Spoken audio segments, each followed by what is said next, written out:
Good evening, everyone. Thank you all for coming. This is Ethel Tyus. Good evening. So the weather is turning in our favor, and we're all here to see it. What a great thing this is. Hope everybody's good. We're trying to start on time. I don't know if it's too early for a roll call. It's a little too early. We don't have enough members and they're coming in. They're joining. Okie dokie. So today is April 8th. And it's cherry blossom season at Brooklyn Botanic Gardens. I hope everybody will get a chance to get over there and see the cherry blossoms.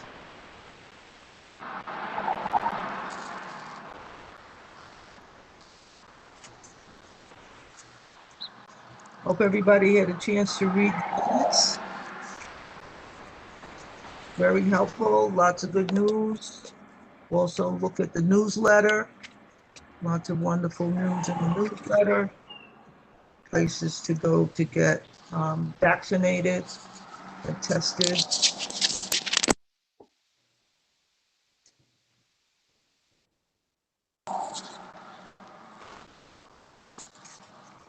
A lot of the committees have been doing wonderful work. We've got contests going on for the young folks. Lots of developments in the area. Oh, there's another video going.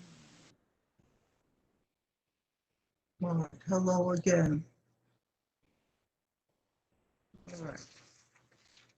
So I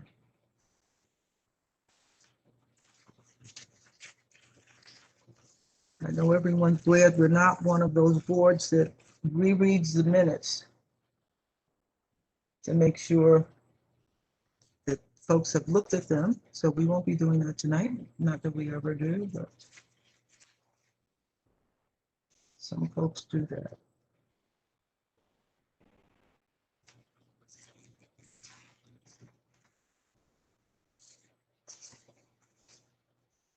I just got off of a call with the Mayor's Fund for the City of New York. They seem to have taken over the Love Your Block competition from Citizens Committee. So that's out there. And I hope we can get a notice in the on the news link on the community board website tomorrow. It's very exciting. Let's see a lot of creative work coming out of that. And it makes the area look good. Where people compete to make their block look really lovely with flowers and everything. So that would be good. All right, so let's see. We now have how many people on? We have 19 people on. No, that's not quite enough. Ms. George, do you want to take any announcements while we wait for a quorum? Hello.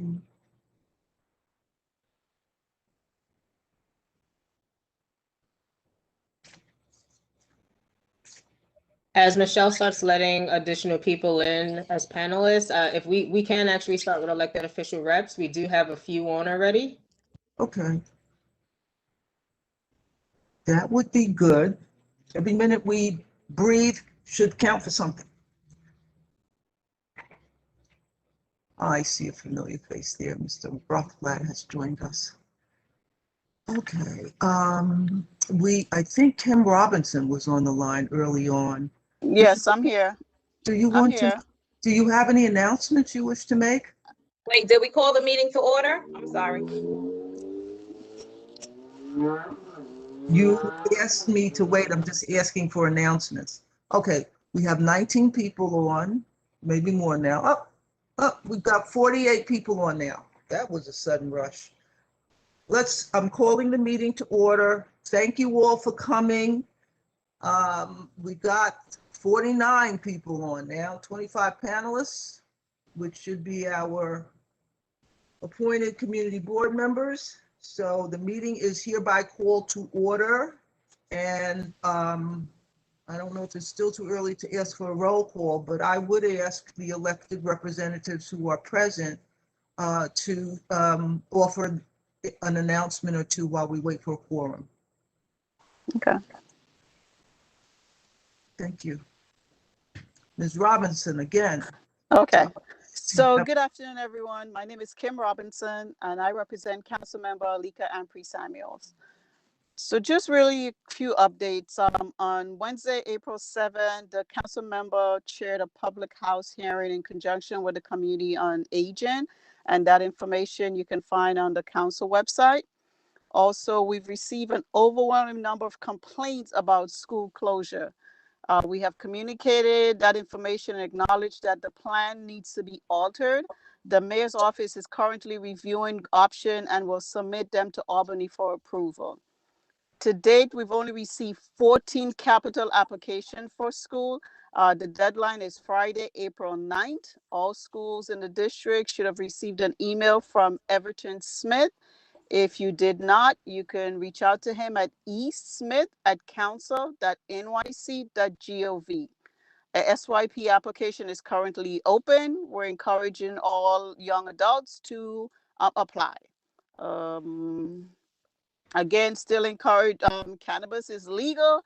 However, for adults 21 and older and only 3 ounces in possession. Any amount more than that, more than 3 ounces, people less than 21 years are still illegal. Okay. And NYPD officer test will be open April 7th again, and it will be closed on April 27th. For more information, please visit NYPD website. Our office is currently closed. However, you can still reach us at 718-953-3097. Anyone wants to reach me directly, it's 646-574-7661. And again, my name is Kim Robinson, representing Councilmember Alika Ampry Samuel. Thank you. Thank you, Ms. Robinson. That was very informative. We appreciate that. At this point, I see we have 27 panelists, and I am assuming that is not quite a quorum. Am I correct? Correct. We're still a few short. Okay, so at this point, I'm still looking at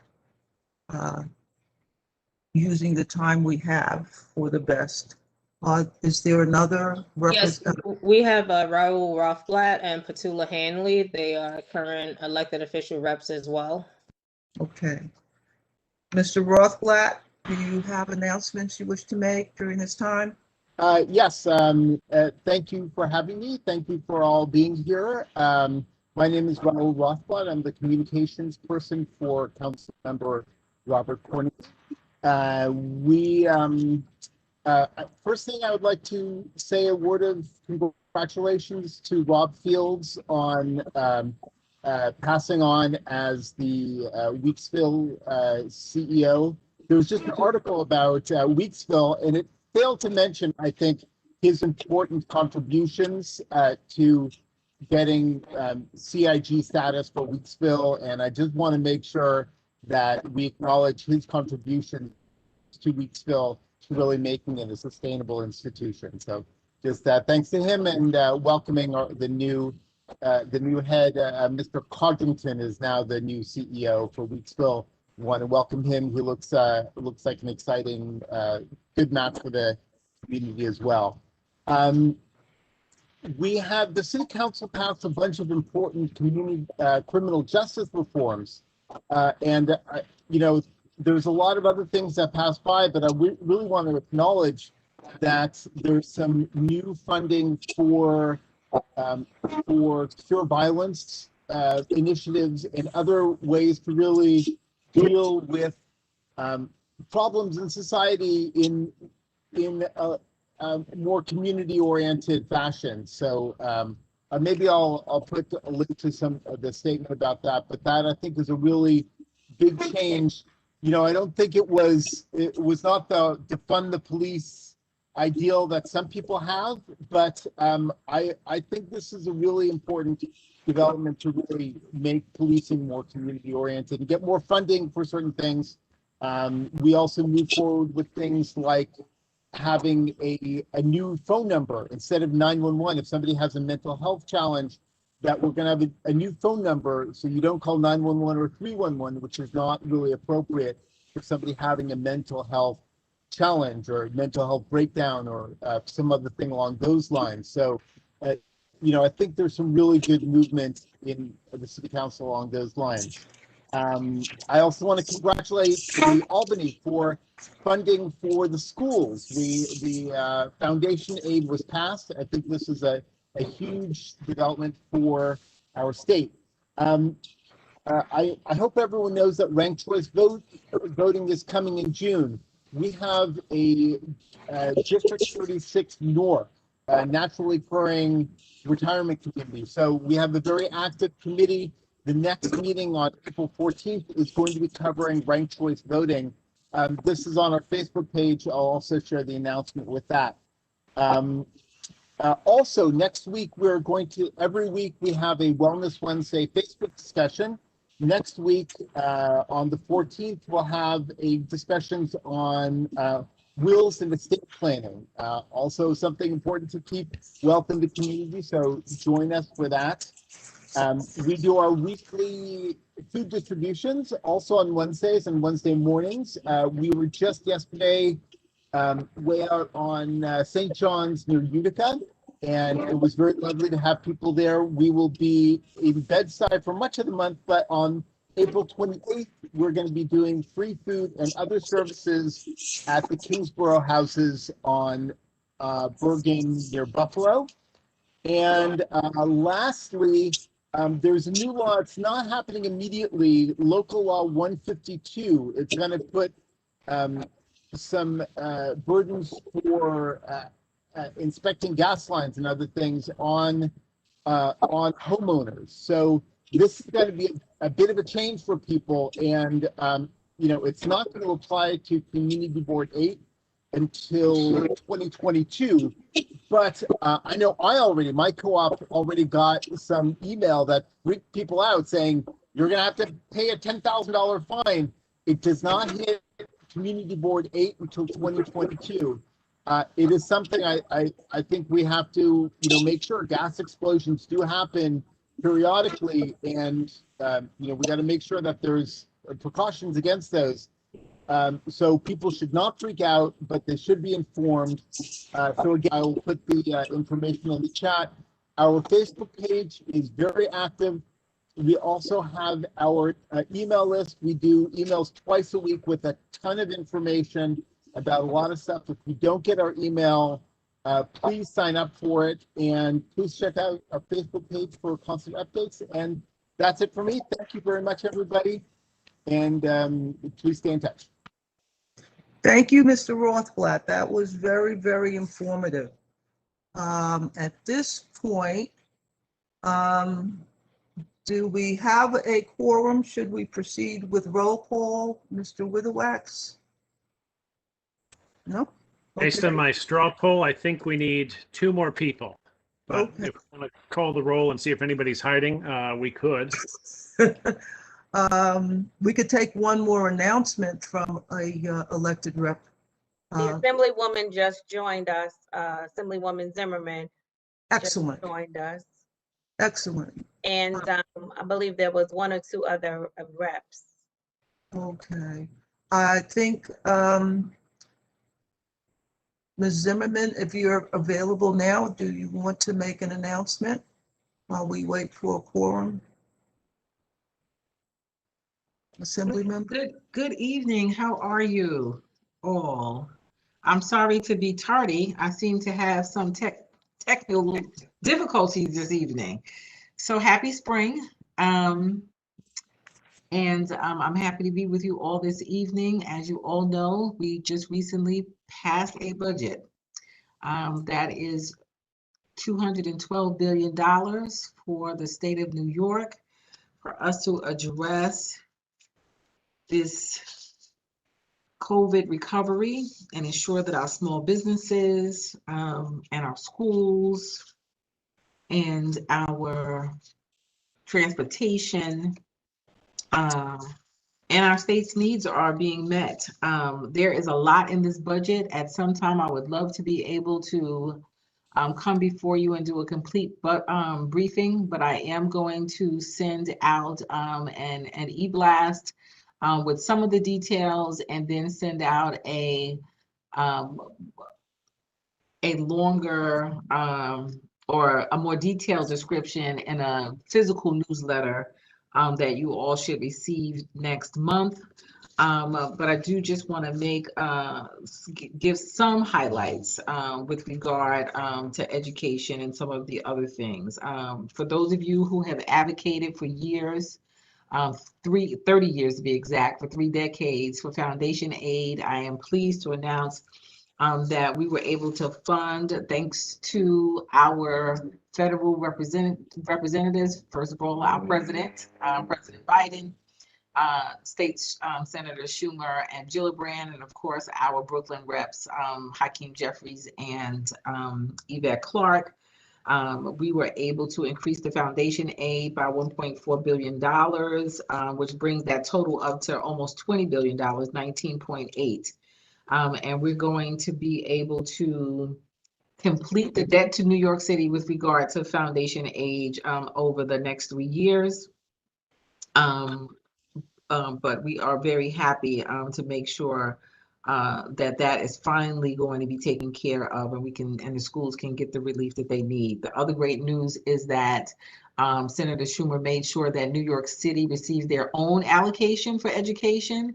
So I don't know if you all noticed, but in the past, that past budget last year, because of COVID, the money that the state received, the governor decided that he was going to hold that back and only give the state money. So this time, Washington made sure that New York City schools got their own money in addition to what they'll be getting from the state. So our schools should be in a great place to buy what they need to make sure that broadband is in place, equipment is in place, that they can train more teachers, and they can do some of the wraparound services that they wanted to do for a very long time.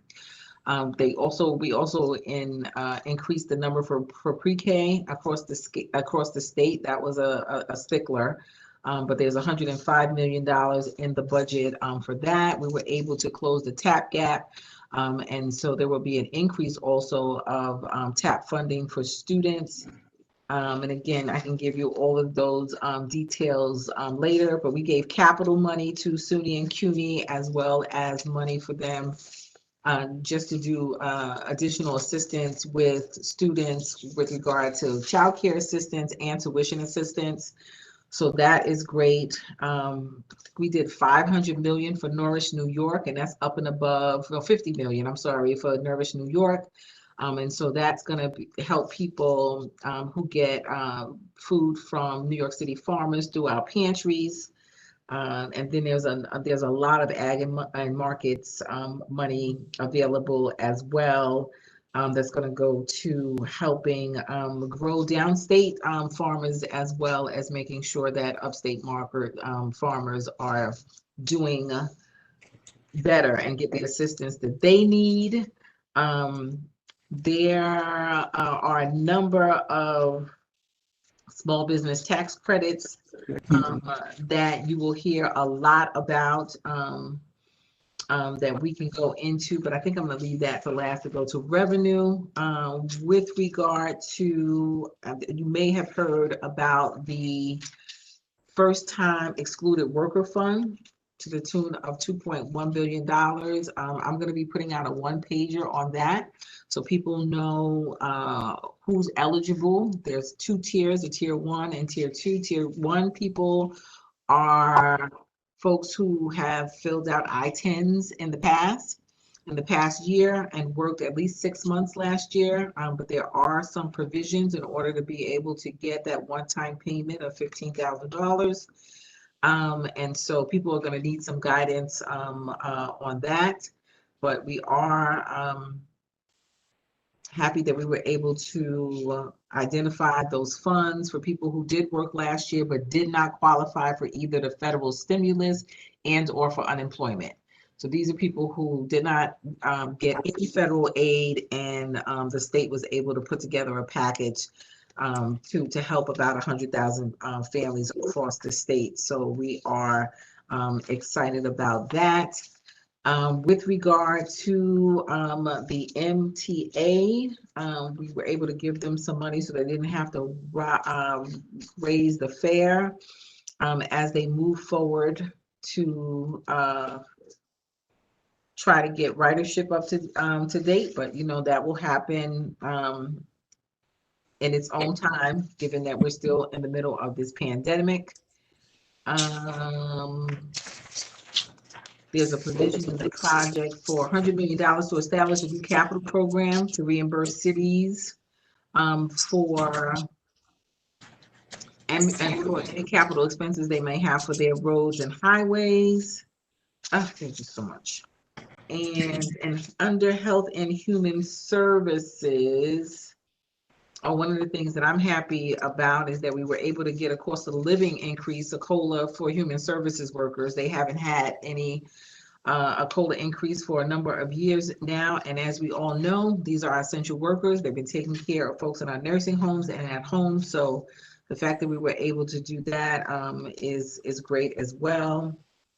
And what is the last thing I'd like to highlight here? Oh, of course, the big thing, rental assistance and homeowner assistance in that same package. And again, that's one of those items that we want to put out a one-pager on that gives kind of full details of how people can access that money and what the process will be. I'm trying to find that in my notes right now so I can give you some more details on that. But it's a big budget. There's a lot of details. It took a couple of, well, as you know, we were a week late, and it took several into the early morning hours to come to an agreement. But I think that, you know, despite all that has happened this year and the uncertainty at the beginning of the year that we were going to be able to fund, just take care of our basic needs, we again really are grateful to the president and our federal reps, and then of course our reps across the state who finally agreed that we could not pass an austerity budget this year, that we really needed to, coming out of COVID,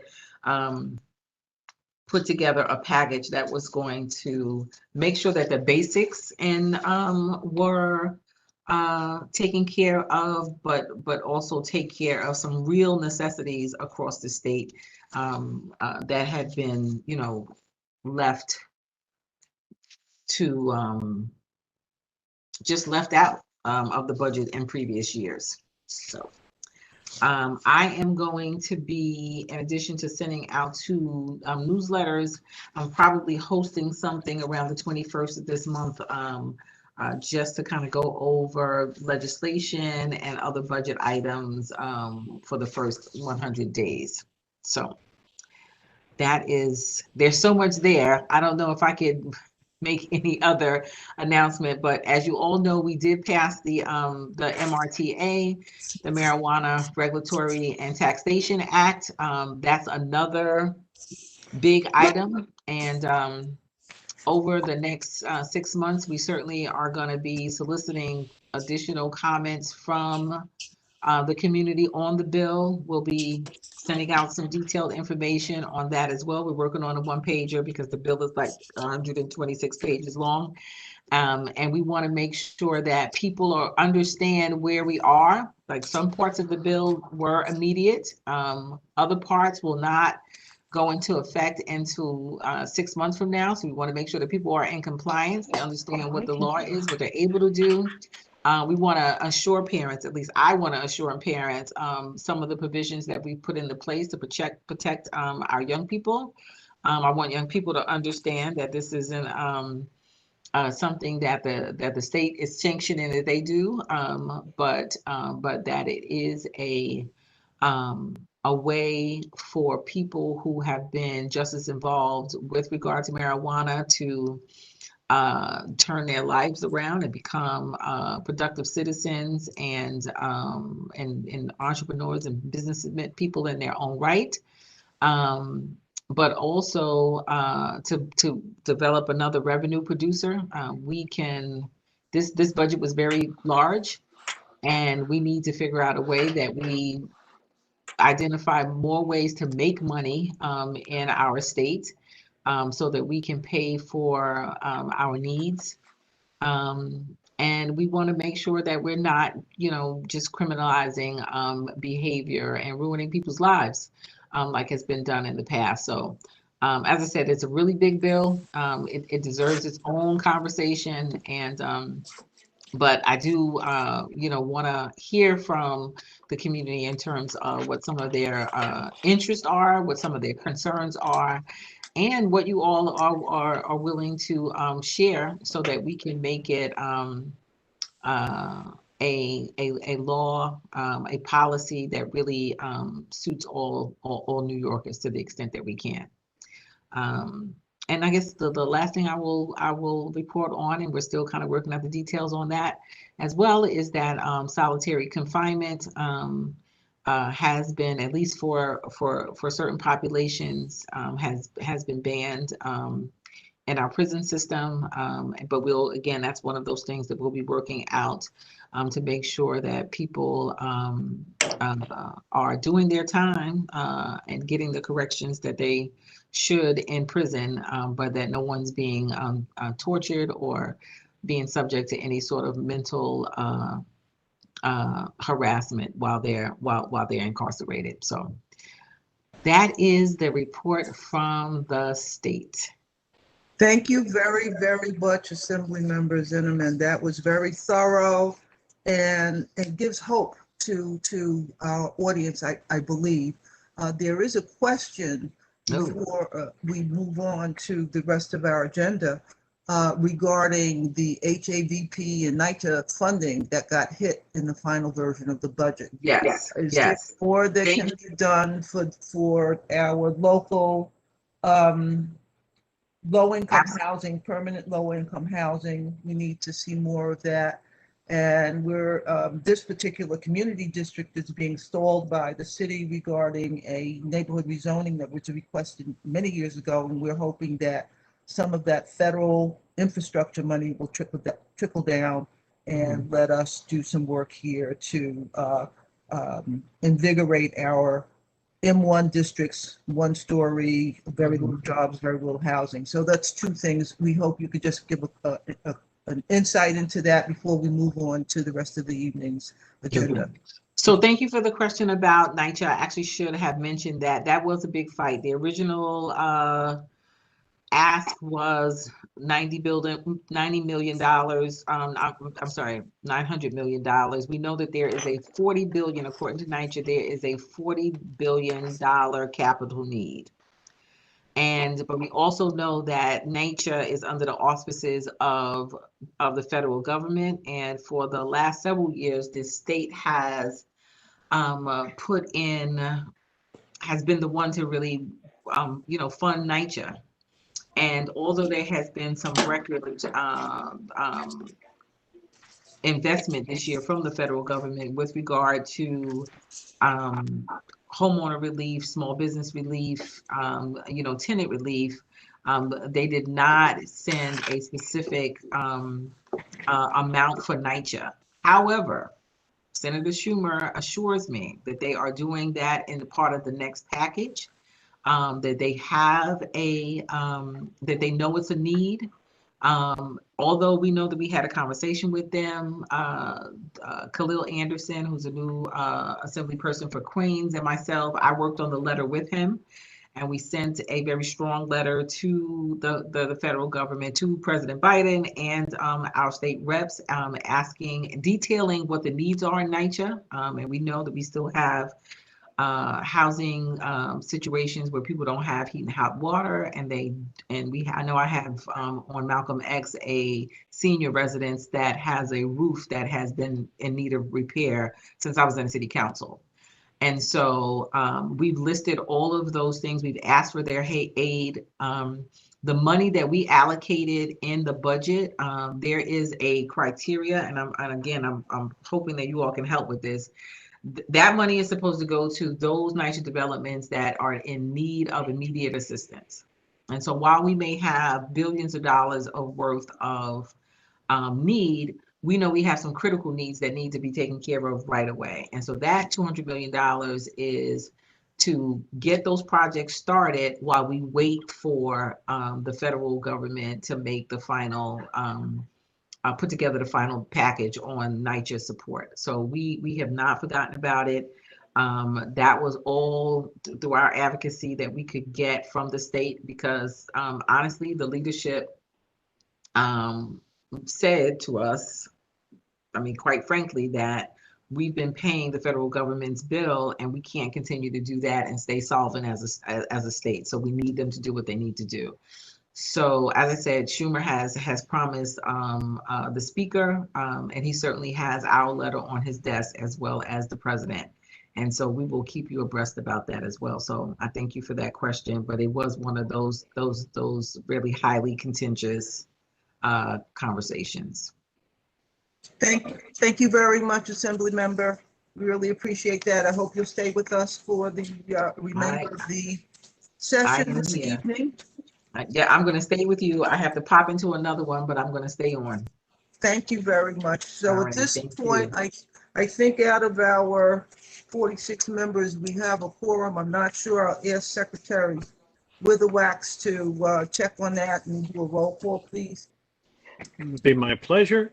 Excuse me, 1 second, Rob. I'm sorry. This is your Chair Tyson. I just wanted to let you know that Mr. Orlando Ross is online as well from Congresswoman Clark's office. Okay. I take that to mean we're looking at getting an announcement from Mr. Ross at this time. Yes, you are. We have been busy. I wanted to wish everyone happy spring. And we are seeing ourselves coming out of the tunnel and seeing the light at the end of the tunnel. It is called the American Rescue Plan. Thank you, Assemblywoman Zimmerman, for opening up about the budget. So I wanted to communicate with everyone that Congresswoman did an American Rescue Plan event that was epic. It was for March 31st. If you guys did not make that event, you can now see it at your leisure. I'm putting the links in the chat. It's an actual video that uncodes and breaks down the American Rescue Plan. I want to focus specifically on education. This American Rescue Plan it's going to take a lot for us to unpack. Let's just start with education. 122 billion from the American Rescue Plan will be helped to achieve President Biden's goal on the majority of K through 8 schools throughout the nation within its 140 days. Now look at the comparison. 122 billion and New York got 8.9 billion. That is impressive. So this backs up what Assemblywoman Zimmerman's been talking about making sure that we have funding to make sure that our education is sustainable, pre-K, making sure the teachers are being paid what they're supposed to be paid, making sure that they have the resources, broadband, all of the necessary resources that they need so that students can learn in a very great environment. Now I'm going to move over to the PPP. Does everyone know that the PPP has now been extended to May 31st? So with that being said, we did a PPP. We've been doing some stuff for clergy and all faith-based organizations and nonprofits. If you need help with getting the PPP done, our office is now helping with that scenario. We have connections with the SBA. I'm putting the drops in the line right now that you can actually go in and start to get a mentor so they will walk you through the PPP program. Part of the problems with the PPP, what I've been hearing with some churches is saying that they didn't know that they were actually eligible to actually get the PPP loan. Not only that, some churches were not being taking care of their taxes. But now what we're having is that we're having help from the SBA, walk them through the particular things that they would need to do. We have resources that we can pair them with to make sure that they're getting the necessary care that they need so that they fill out the application correctly so they're not rejected. The last thing I want to drop in one more thing I wanted to drop into the chat room is that we now have from President Biden a definite plan to make sure that everyone is vaccinated. Everyone was talking about the vaccination. Now, according to President Biden, announces all Americans to be eligible for vaccination by May 1st. That puts the nation on a path to be closer to a normal by July 4th. So the July 4th is what we're shooting for, to have our celebrations, fireworks, hot dogs, and family getting together. The last thing I would like to share with you, and I hope you like this, is our press release. We revamped our whole entire website, and now you can follow Congresswoman on all of the different press releases that just was announced recently. I don't know if everyone actually saw the fibroid event that we had on Facebook, but it was phenomenal. She now has a bill called HR 2007, the Stephanie Tubbs Jones Uterine Fibroid Research and Education Act. If you want to learn more about that, you can see that in the chat as the final click. Clark also did a groundbreaking Immigration Reform HR 6, the Dream and Promise Act, and votes yes on the Farm Workforce Modernization Act, both passed in the House. And the last one is the Clark introduces HRES 230, designating March 2021 as Eddie Bernice Johnson Black Women in Science and Technology Month. So there's more to come, but I think I gave you enough of information with a lot of links that you can click on and do your research as well. Again, I will be on. If you need me, I'm right here. Thank you, Mr. Ross. That was very informative and much appreciated. So at this point, I do think we need to move on with our agenda for the evening, and I ask Secretary Witherwax to please call the roll. Kirmany Allison. Present. Thank you.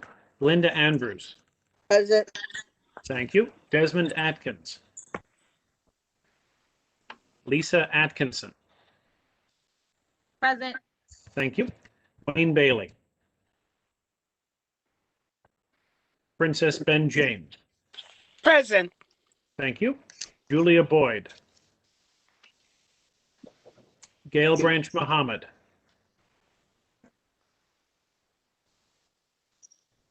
She's present. Yeah. John Buchholz. Robert Callahan. Here. Thank you. Hanji Charles. Nora Daniel. Present. Thank you. James Ellis. Present. Thank you. Kevin Farley. Thank you. Andrea Ferris. Fred Frazier. Drew Gabriel. Tamika Gibbs. Present. Thank you. Najani Granville. I know she's present. I saw her before. Yeah, she said present. Great. Jeannie Harris Blenman. Present. Thank you. Marva Henry. Present. Thank you. Zerzima Jordan. Present. Thank you. Regina Kinsey.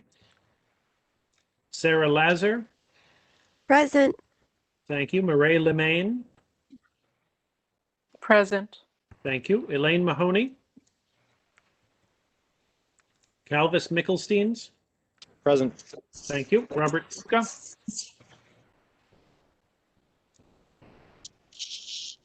Saw Mr. Puka's name. Yaya Raji. Adam Sachs. Present. Thank you. Brian Saunders.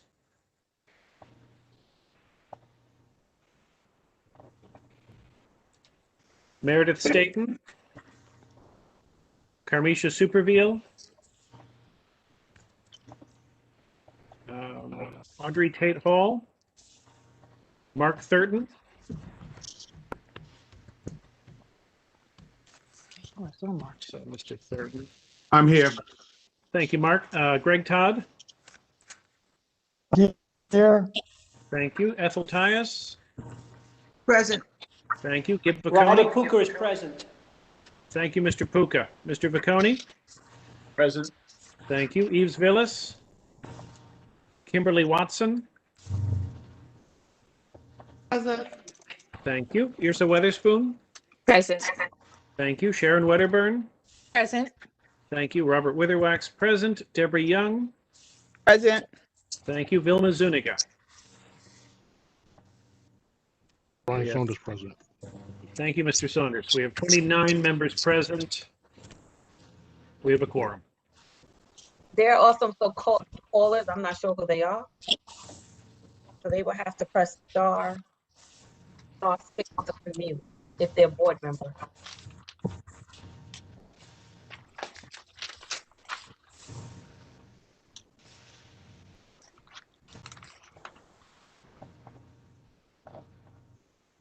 How do we recognize that they pressed star 6 if they're only They'll on the phone? just start speaking, I would imagine. Yeah. So we do have 5 numbers. If you can hear me, could you please star 6 to unmute yourself? 718-909. We welcome you. If we could just have your name, please. Tamara Young.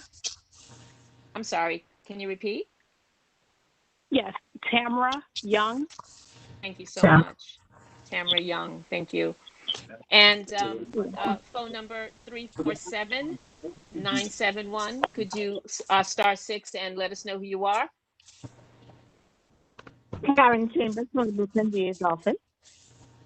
Oh, nice. I'm sorry. I know you're from the Brooklyn DA's office. I didn't catch your name. Sorry. Chambers. Chambers. Okay. Thank you, Ms. Chambers. Okay. And number 347-432. Can you star 6 and unmute yourself, please? Ferris. I'm sorry. Can you repeat? It's Ferris. Andrea Ferris. Thank you. Yes. Thank you. Thank you so much. And for phone number 917-697, please. Can you star and 6 to mute yourself?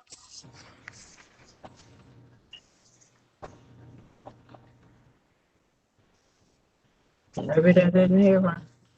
Phone number 917-696. Please star 6 and unmute yourself. What's your name? Mike Warshaw. Welcome. Thank you so much. And finally, the phone number 718-771. Can you star 6 and unmute yourself and let us know who you are? Earlene Hope. Did you say Charlene? Earlene. Darlene. Earlene. Earlene. Okay. Earlene. Thank you so much, Ms. Hope. All right, everyone. Thank you. Thank you, Ms. Weatherspoon. So at this point, we have a quorum, and I poll again for any corrections to the minutes for the March full board meeting. Any corrections to the minutes for the March full board meeting? Hearing none, I ask for a motion to accept those minutes. Accept. Do I Were need a there second? any amendments or changes or additions made to the minutes through the board office? Minor typos. Ms. Wedderburn. I know I made something a little bit more substantive, but we'll let it go.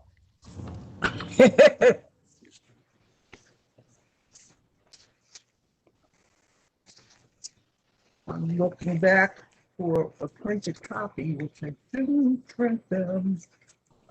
Is there something you feel should be brought up, Ms. Wedderburn? We'll let it go. Oh, okay. All right. So we're moving on to correspondence. Any correspondence of note that needs to come out? None. Then we're going to move on to committee reports, and we're going to start with land use and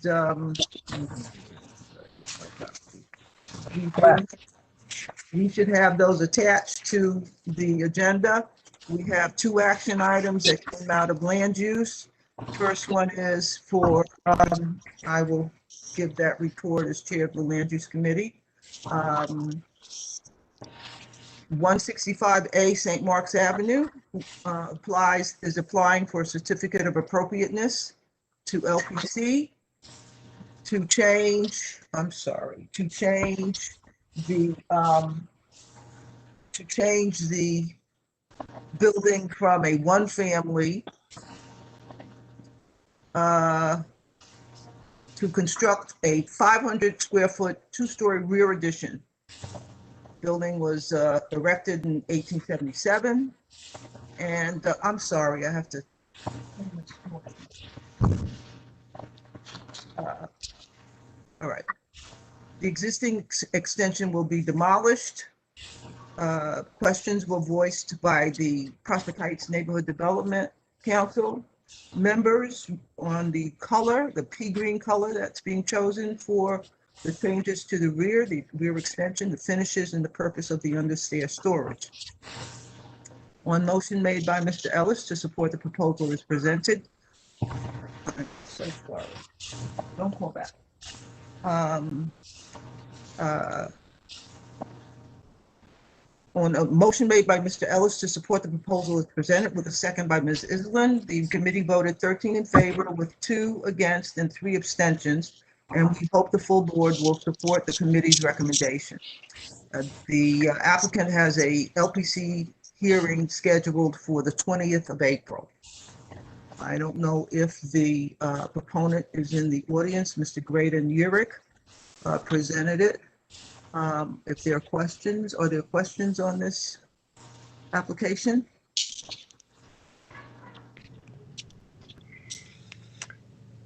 I'm here, thank you.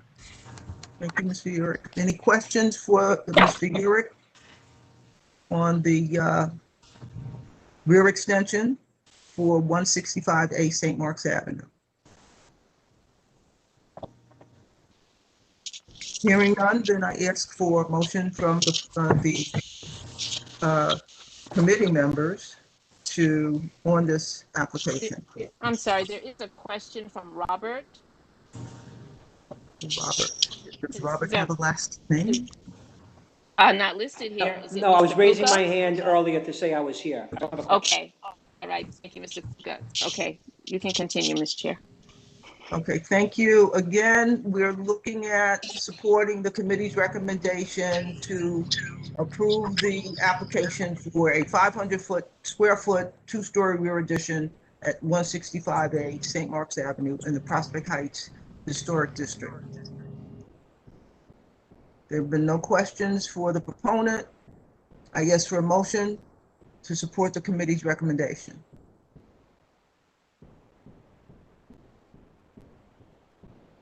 Hello, I'll make a motion. and you are? I make a motion to support the application or support the committee's recommendation as written. Thank you, Mr. Second. Cowell. And there's a second from Sorry, Ms. from Sarah Lazar. Thank you. Thank you very much. Mr. Witherwax, we've got a motion on the floor. Certainly. Any questions on the motion?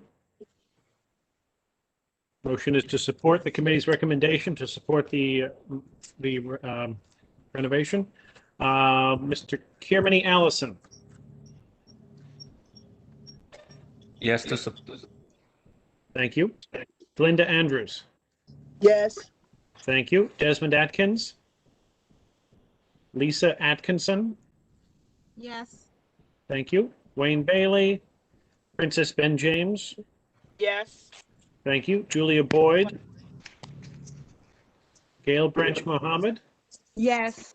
Thank you. John Buckholz. Robert Callahan. Yes. Thank you. Hanji Charles. Nora Daniel. Yes. Thank you. James Ellis. Yes. Thank you. Kevin Farley. Thank you. Andrea Ferris. Yes. Thank you. Fred Frazier. Drew Gabriel. Tamika Gibbs. Yes. Thank you. Mijani Granville. Yes. Thank you. Jeannie Harris Blenman. Yes. Thank you. Marva Henry.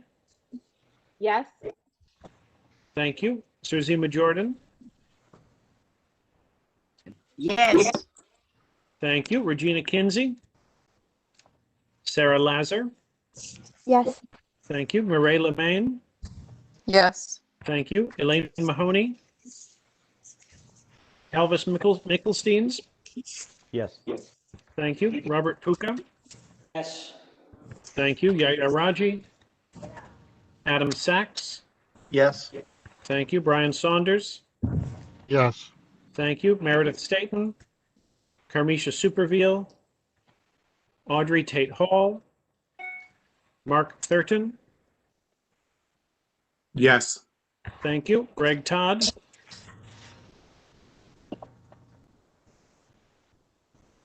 Come back to Mr. Todd. Ethel Pius. Yes.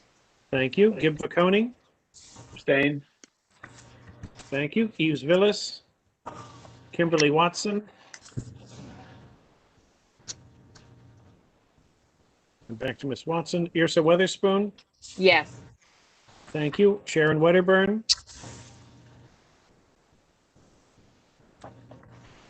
Come back to Ms. Wedderburn. Robert Witherwax, yes. Deborah Young. Yes. Sharon Wedderburn says yes. Ms. Wedderburn says yes. Do I have a vote for Ms. Watson? Or from Mr. Todd?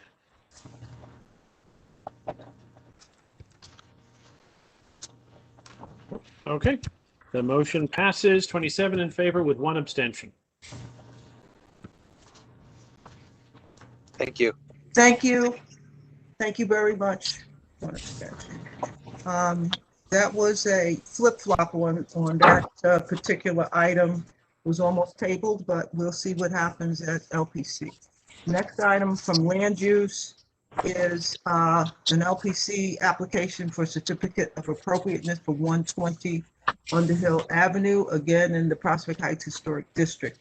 The architect, Terrence Hairston, that's the one I'm thinking about, presented his client's plan for their 4-story, two-family Romanesque Renaissance revival style row house built in 1896 at 120 Underhill Avenue. The application is to construct a 17-foot, 10-inch by 13-foot horizontal rear enlargement of the parlor floor, which is the first floor, supported by columns with a 10-foot deck. The existing deck would be demolished and the rear stained glass transom windows may be removed. The deck will be partially visible from Prospect Place. Oh God, I apologize. Let me just shut this off. So that is, would be the existing deck would be demolished and the rear stained glass transom windows may be removed. The deck will be partially visible from Prospect Place. The proposed deck would also be supported by columns and would have a railing extending the width of the enlargement and a stair from the deck to the rear yard. The second floor would have a deck over the proposed first floor addition. A PHNDC member asked about shading over the ground floor rental indicating that per the building code, the maximum permitted extension is 8 feet to allow for air circulation. On motion made by Mr. Bocconi and a second by Ms. Collins, the committee voted 13 in favor of withholding support for the proposal in favor of a reorganization of the bulk, resulting in a 2-story rear yard extension of lesser depth, with 0 against and 4 abstentions. The applicant initially indicated that the proposal did not have an LPC hearing date and stated an interest in returning to the community board with an updated design. Subsequently, Mr. Hairston wrote the board office to indicate that he has an LPC hearing scheduled for April 13th. We hope the full board will support the committee's recommendation. Let me inquire if Mr. Hairston is present. Mr. Hairston, are you in the audience?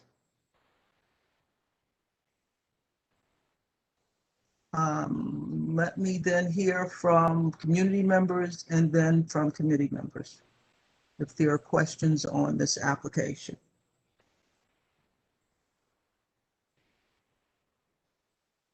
Everyone's so quiet tonight.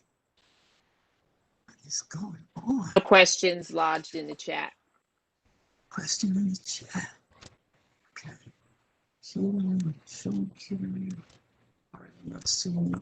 Let me go to that thing on all but 10 games. Still not seeing it.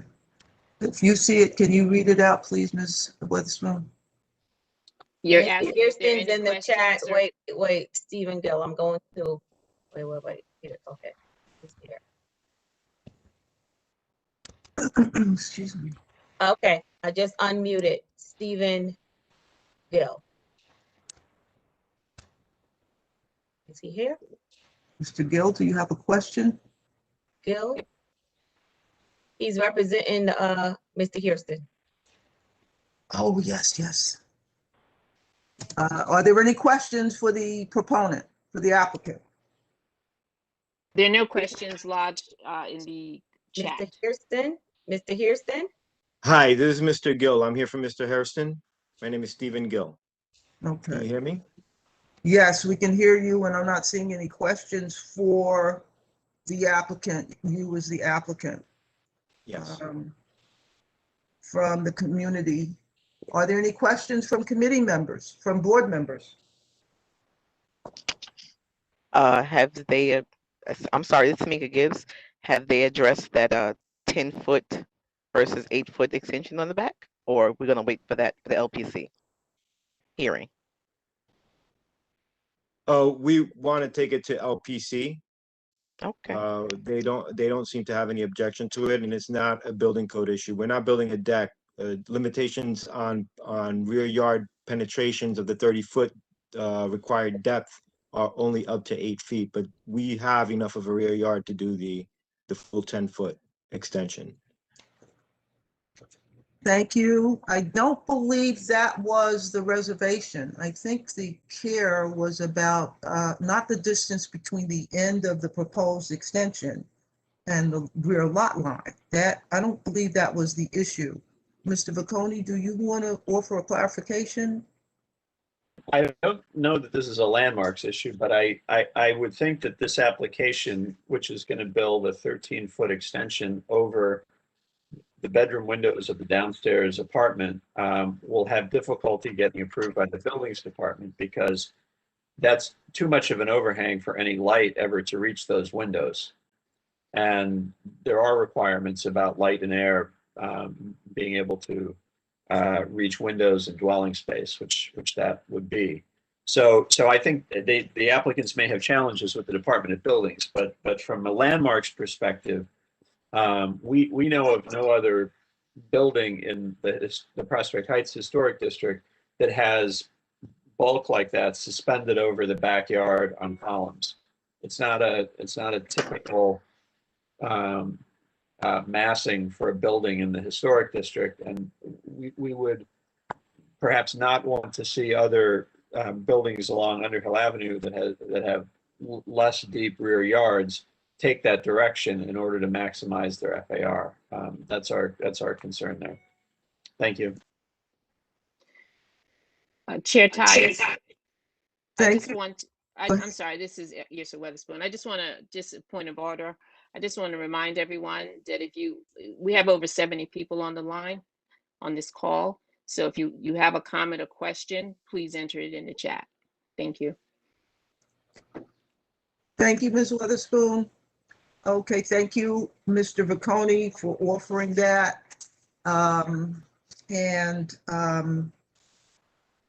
The proponent seems to be making a choice to go forward with the application as it was presented. The Land Use Committee recommendation was to withhold support. And so that is the recommendation from the Land Use Committee on 120 Underhill Avenue in the Prospect Heights Historic District.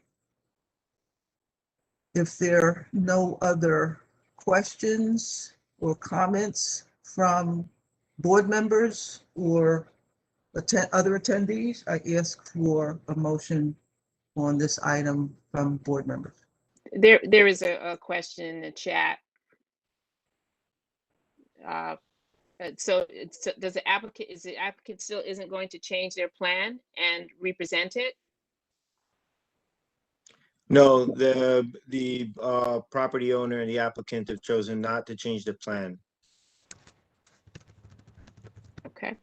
Okay, so just so people know, this application will be in front of LPC for a hearing at which public testimony is accepted on April 13th.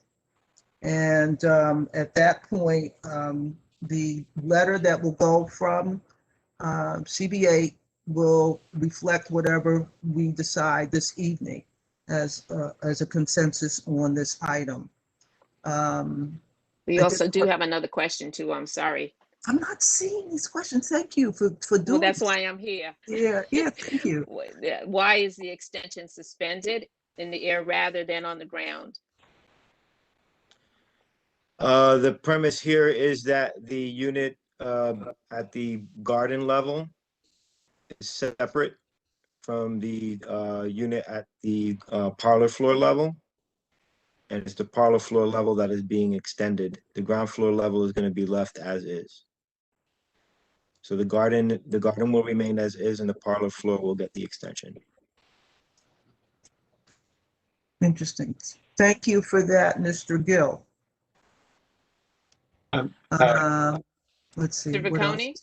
Yeah, I just wanted to add that the reason that that's happening here is because the first floor is occupied by tenants, and the owners live above, and they're interested in using the remaining FAR on the lot to extend their part of the house.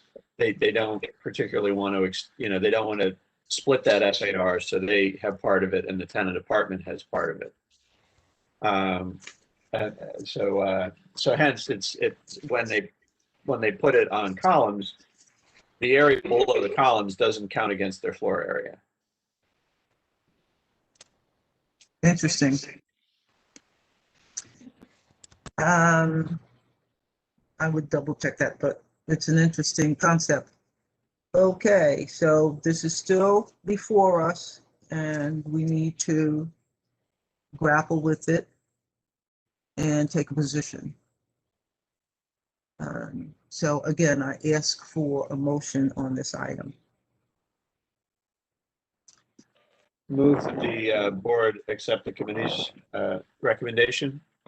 I second that motion. Tamika Gibbs. Thank you. Vacconi moves that the full board accept the committee's recommendation. And we have a second by Ms. Gibbs. Mr. Witherspoon, I'm sorry, Mr. Witherwax, would you please call the roll on the motion to support the committee's recommendation to withhold support for this application? Well, I imagine Ms. Weatherspoon's rather appalled, but that's all right. I want to point out that we have a sibling contest going here, and it's been going on all this time. A lot of people don't really notice the tug of war between Department of Buildings and LPC with who gets the upper hand when you have an issue on a landmark building. So this is one instance where it will become very, very clear that that can be a problem for some folks, us in particular. But Mr. Witherwax, please proceed. I will. Mr. Allison, Yes. thank you. Ms. Glinda Andrews, Yes. thank you. Desmond Atkins, Lisa Atkinson, Yes. thank you. Wayne Bailey, Princess Ben James, Yes.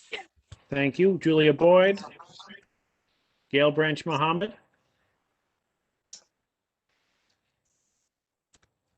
John Buckholz, Robert Callahan, Yes. thank you. Nora Daniel, Yes. thank you. James Ellis, Yes. thank you. Kevin Farley, Yes. thank you. Andrea Ferris, Yes. thank you. Fred Frazier, Drew Gabriel, Tamika Gibbs,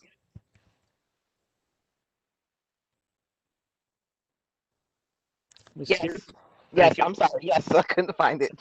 Thank you, thank you. Najani Granville, Yes. thank you. Igenie Harris Blenman, Yes. thank you. Marva Henry, Yes.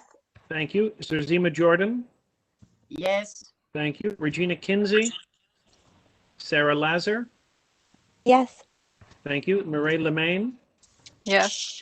thank you. Elaine Mahoney, Calvis Mickelsteins, Yes. thank you. Robert Puka, Yes. thank you. Yaya Raji, Adam Sachs, Yes. thank you. Brian Saunders, Yes. thank you. Meredith Staten, Kermisha Superville, Audrey Tate Hall, Mark Thurton, Yes. thank you. Greg Todd, Ethel Tias, Yes. thank you. Gib Baconi, Yes. thank you. Eves Villas, Kimberly Watson, Irsa Weatherspoon, Yes. thank you. Sharon Wedderburn, Yes. thank you. Robert Witherwax, yes. Deborah Young, Yes. thank you. Vilma Zuniga. The motion passes 27 in favor. Thank you, Mr. Witherwax. We have reports from our regular committees, but the first, we have a new committee, first time in 2 years, nominating committee, and that report will be made by the chair of that committee, and I believe that's Mr. Sachs.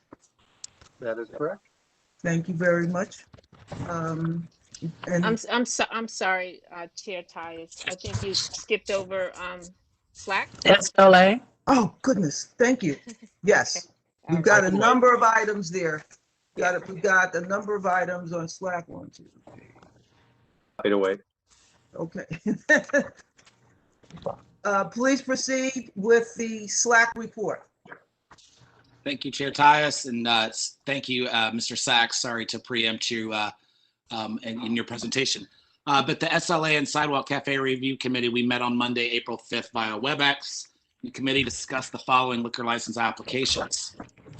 We started with our renewals, and this is a bulk action item of a renewal for Drink at 786 Franklin Avenue for a full license. Basil at 268 Kingston for a full license. Centani at 724 Franklin Avenue for a full license. Washington Commons at 434 Park Place with a full license. Sweet Chick at 636 Carlton Avenue for a full license. And Piquant at 259 Flatbush Avenue for a beer, wine, and cider license. The committee had the following recommendations for support of all these applications. Basil was to remove their outdoor speakers, and the applicant complied and submitted photos documenting the removal of these speakers. Washington Commons is to maintain a reduction of outdoor space capacity set at 60 in 2013, when reaffirmed in 2019 when the business ownership changed hands. Additionally, to install signage reminding patrons to be mindful of their neighbors and keep noise levels down in the rear yard. Sweet Chick is to amend their hours of their sidewalk cafe to close at 11 p.m. weekdays and midnight on weekends.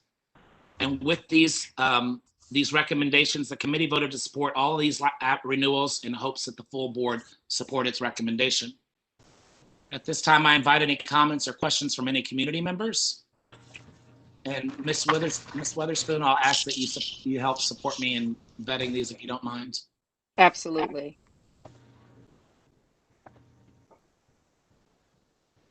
I Okay. see one comment from a neighbor, Miss Mimi, about Washington Commons, Yes. that has requested oversight and guidelines around the signage, and is suggesting size, trying to prevent future problems, and being assured the establishment is sincerely taking these measures. Thank you, Ms. Mimi, for attending tonight, as well as your input at Monday night's meeting on this item.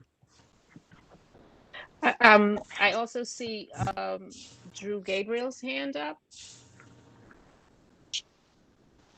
Is that an Mr. error? Gabriel You was have a question? voting in the last vote. Okay, if you're able to lower your hand, Mr. Gabriel, that would be great. Thank you. Are there any questions or comments from any of our board members regarding this action item? I Sam, have a I have a question. question. I'm sorry, go ahead. You first. I wanted to, what, can you refresh my memory? What is a field license? What is what? A peripheral license is that thing that I heard A in peripheral? regards to, I think, basil? No, Basil is requesting a full license, so a full service of beer, wine, cider, and liquor. Okay. Thank you. Thank you, Ms. Weatherman. Mr. Ellis, this is Ethel Caius. I have a question, and I apologize for missing the meeting profusely. Basil's outdoor space has been an issue for a while with the blocking the sidewalk. Was that brought up at all? No, ma'am, that was not raised as an issue or a concern. Interesting. Thank you. Please proceed. Any other comments or questions from board members or any residual committee members or community members? There are none lodged in the chat, Mr. Ellis. Thank you, Ms. Weatherspoon. Thank you, Mr. Ellis. At this point, thank you for doing this. It's amazing. So at this point, that's a vote item for tonight. That's an action item. So I would ask for a motion on the renewals, all 6 of them as a group.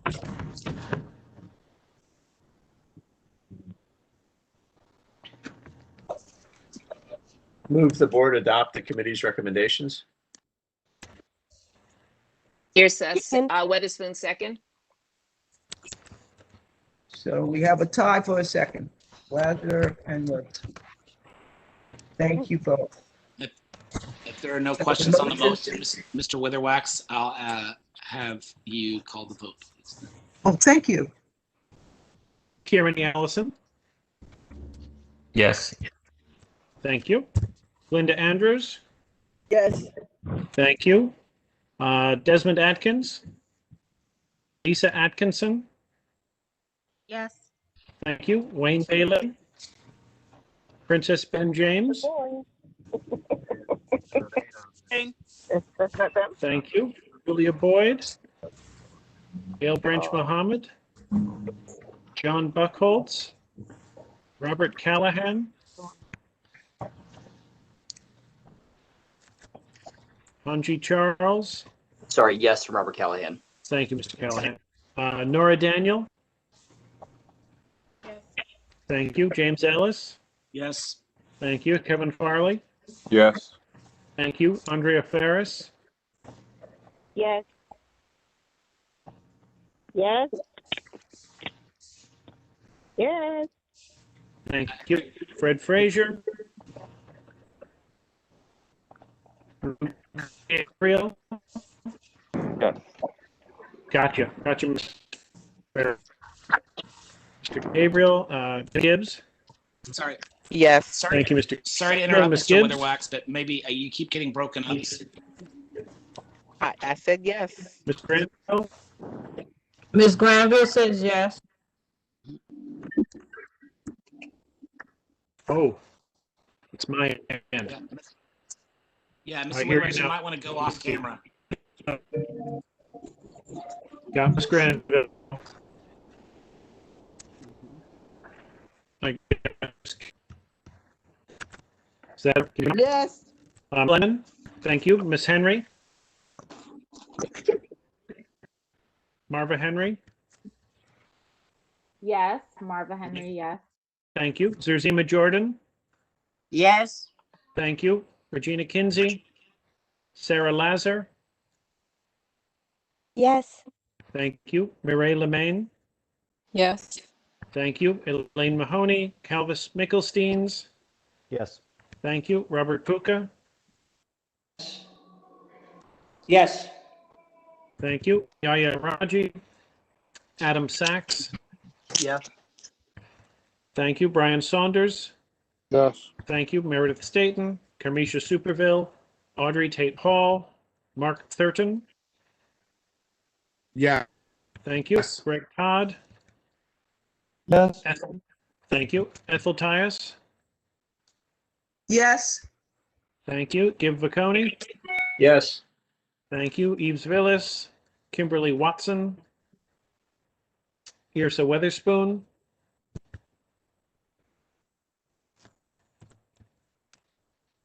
Sharon Wedderburn? Yes. Thank you. Robert Witherwax? Yes. Deborah Young? Yes. Thank you. Vilma Zuniga? The motion passes 28 in favor. Hi, Jeannie Harris said yes, Vilma's on the line. counted. I got Miss Harris Blandman. Yep. Okay, great. Thank you very much, Mr. Witherwax. Mr. Ellis, you have a number of other items to go. Yes, ma'am. Thank you. The committee also heard the following new application for We Cafe and Wine Bar at 1524 Bergen Street, seeking an application for a wine, beer, and cider license. Details include hours of operation of 8 a.m. to 10 p.m. daily, gardening grounds with 3 tables and 12 seats with the same operating hours, indoor seating with 10 tables and 40 seats, 1 bar with 4 seats with a max capacity of 74, and interested in the Crown Heights local hiring program. The committee voted 10 in favor to support the application as presented and hopes the full board supports its recommendation. Any questions? Any questions from the community?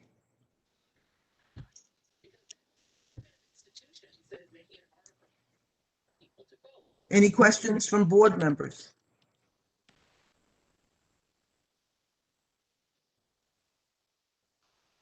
Hearing none, I ask for a motion on this item. I move to support the committee's recommendation. Second. Thank you. There's a motion on the floor by Ms. Lazar to support the committee's recommendation and a second by, I didn't catch the name of the person who did the second. Mr. That was good. Right, thank you, Gib. Mr. Baconi, thank you. Mr. Witherwax, we have a motion on the floor to support the application as presented. Based on the committee's recommendation, please call the roll. Thank you, Ms. Tias. Kirmany Allison? Yes. Thank you. Linda Andrews?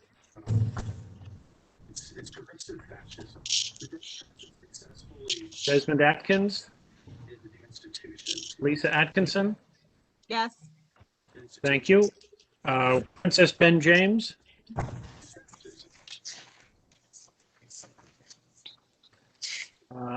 Gail Branch Mohammed? Yes. Thank you, Gail. Robert Callahan? Yes. Thank you. Nora Daniel? Thank you. James Ellis? Yes. Thank you. Kevin Farley?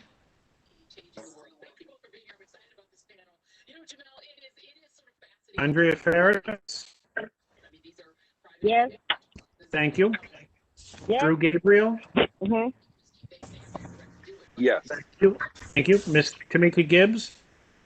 Yes. Yes. Thank you. Najani Granville. Yes. Thank you. Jeannie Harris Blenman. Yes. Thank you. Marva Henry. Yes.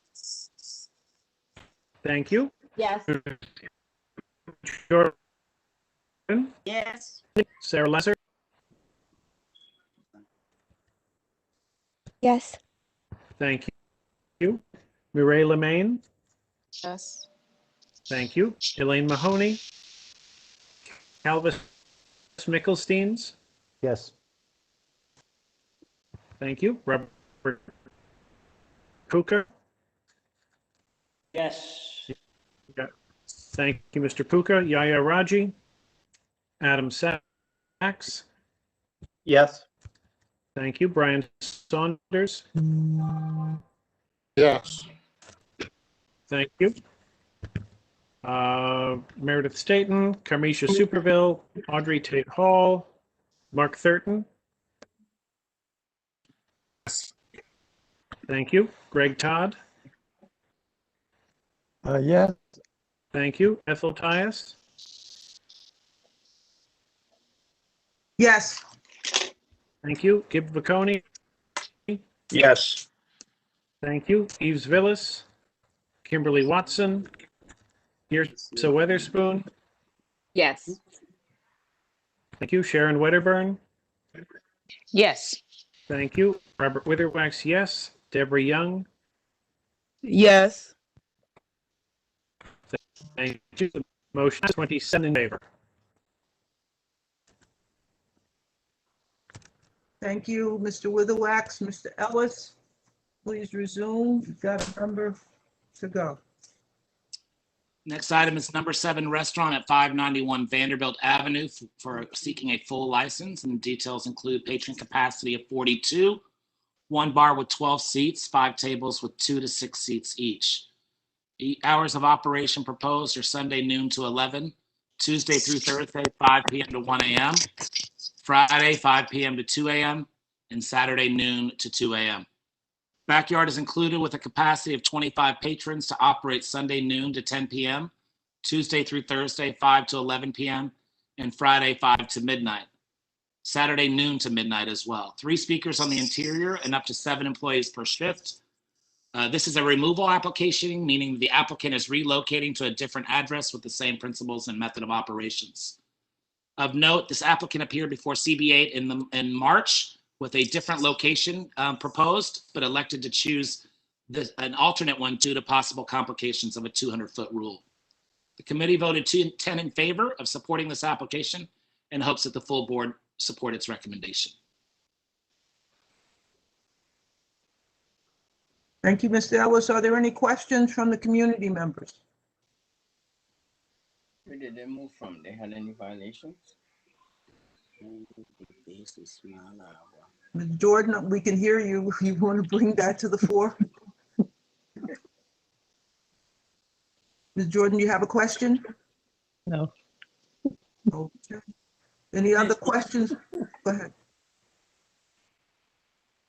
Are there questions on this application from community members or board members? There are no questions lodged in the chat, and no hands are raised. The committee voted to support the application. I ask for a motion from the committee of board members on this presentation, on this application. I make a motion to support the committee's support for this application. Don't Tamika forget to Gibbs. mention Sorry. your name. Okay. Seconded by Caldus Mickelsteins. Tamika Gibbs. Thanks, Tamika. I think Sarah was second.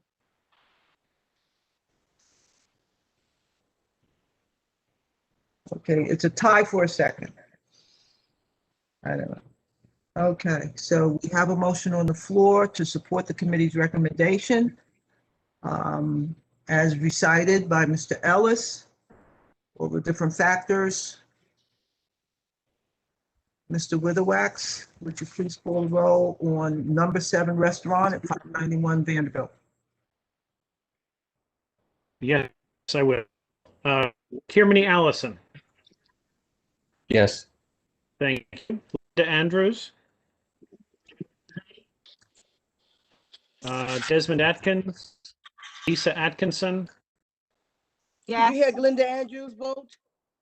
I did not. What's your vote, Ms. Andrews? Yes. Thank you. And thank you, Ms. Atkinson. I got your vote too. President James. Yes. Thank you. Gail Branch Mohammed. Yes. Thank you. Robert Callahan. Yes. Nor Daniel. Yes. James Ellis. Yes. Thank you. Kevin Farley. Yes. Andrea Ferris. Oh, thank you, Mr. Farley. Ms. Ferris. Yes. Thank you. Drew Yes. Gabriel. Got you, Ms. Ferris. Thank you, Mr. Gabriel. Tamika Gibbs. Yes. Thank you, Ms. Gibbs. Najani Granville. Yes. Thank you. Jeannie Harris Glenman. Yes. Thank you. Marva Henry. Yes. Thank you, Ms. Henry. Zuzima Jordan. Yes. Thank you, Ms. Jordan. Sarah Lazar. Yes. Thank you. Mireille Lemaine. Yes. Thank you. Elaine Mahoney. Calvis Mickelsteins. Yes. Thank you. Robert Puka. Yep, thank you. Yaya Raji. Adam Sachs. Thank you. Brian Saunders. Thank you. Meredith Staton. Carmisha Superville. Audrey Tate Hall. Mark Thurton. Yes. Thank you. Greg Todd. Yes. Thank you. Ethel Tias. Yes. Thank you. Gib Vaconi. Yes. Thank you. Eve Smith. Kimberly Watson. Yrsa Weatherspoon. Yes. Thank you. Sharon Wedderburn. Yes. Thank you. Robert Witherwax. Yes. Deborah Young. Yes. Thank you. The motion passes. 30 in favor. Mr. Whittle. Vilma Zuniga has joined us. Oh, did I No, neglect I was here.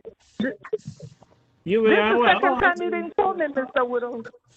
I'm sorry. I get to the end of the alphabet and I get tired. How would you like to vote? You have, Ms. Zuniga, how are you voting? Yes. Thank you very much. 31 in favor. Ms. Zuniga, when you call in, you have to press star 6 to unmute yourself. No, I voted for the last one of the items already for tonight. You have to press star 6 to unmute yourself. Star 6.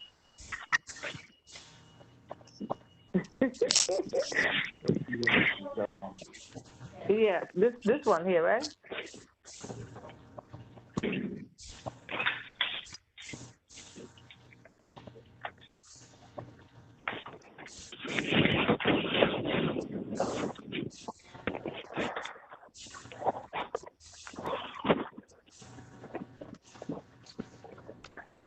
Yeah, we go on to the next item. Yes. Question from the chair. Ellis. Yes, Mr. Ellis, please proceed with the rest of your report. You have a number of items to go yet. Two. Only two. Yes. The next item presented is an application for a beer, wine, cider license for Little Zelda at 728 Franklin Avenue. Hours of operation include noon to 2 a.m. daily with 5 tables and 10 seats, 1 bar with 2 seats. The committee voted 8 in favor, 1 opposed, and 1 abstention to support this license application and hope that the board support its recommendation.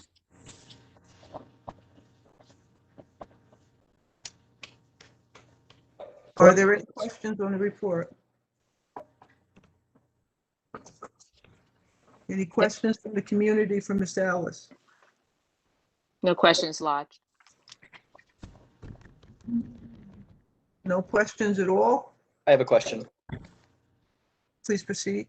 Mr. Ellis, would Who's you, do you speaking? happen to know, this is Robert Callahan. Would you Thank happen you. to know why there were committee members in present who voted no and abstained from this particular piece?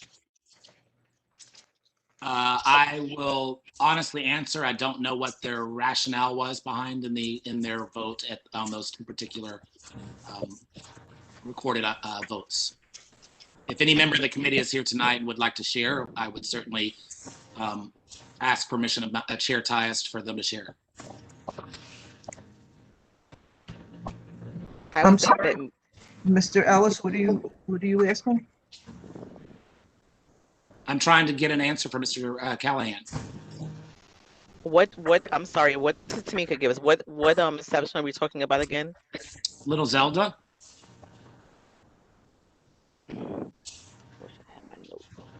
I was not one of the committee members who voted no or abstained, but there was some trepidation on the committee about the fact that this was the first time business owner and the hours of operation 2 o'clock. were 2 were- p.m. 2 a.m.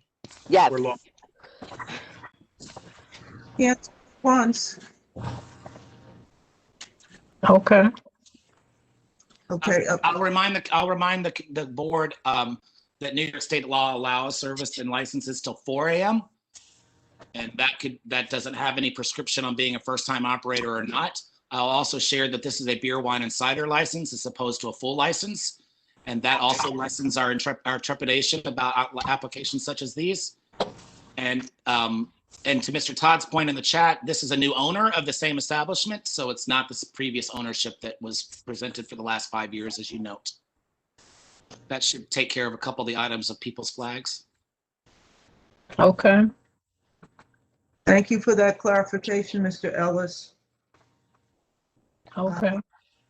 If there are no other reservations or questions on this application for Little Zelda at 728 Franklin Avenue, I have to ask for a motion on the committee's recommendation or just a motion from the floor.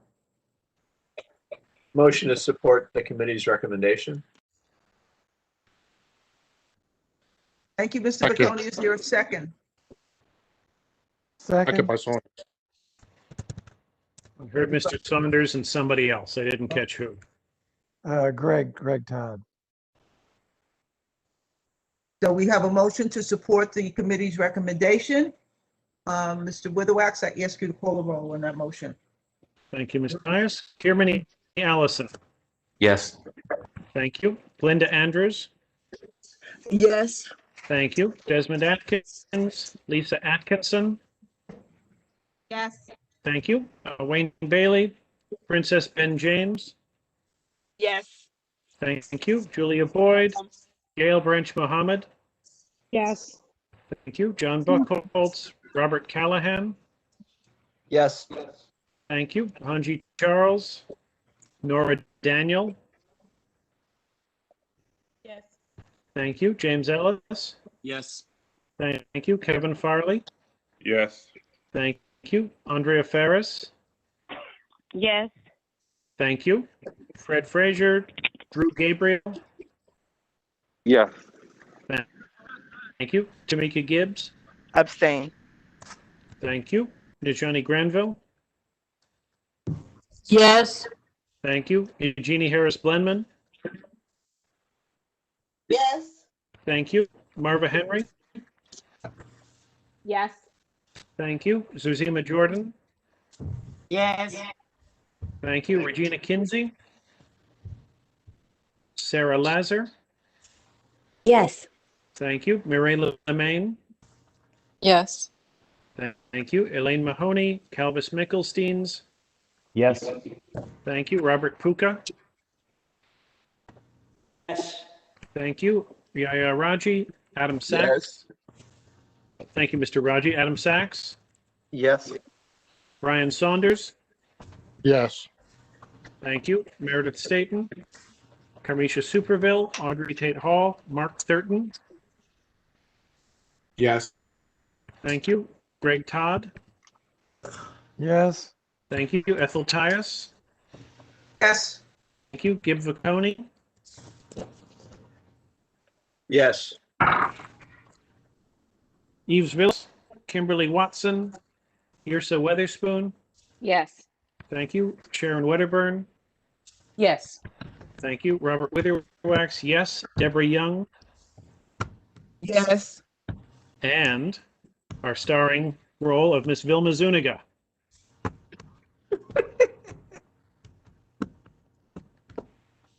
So now she's not saying anything?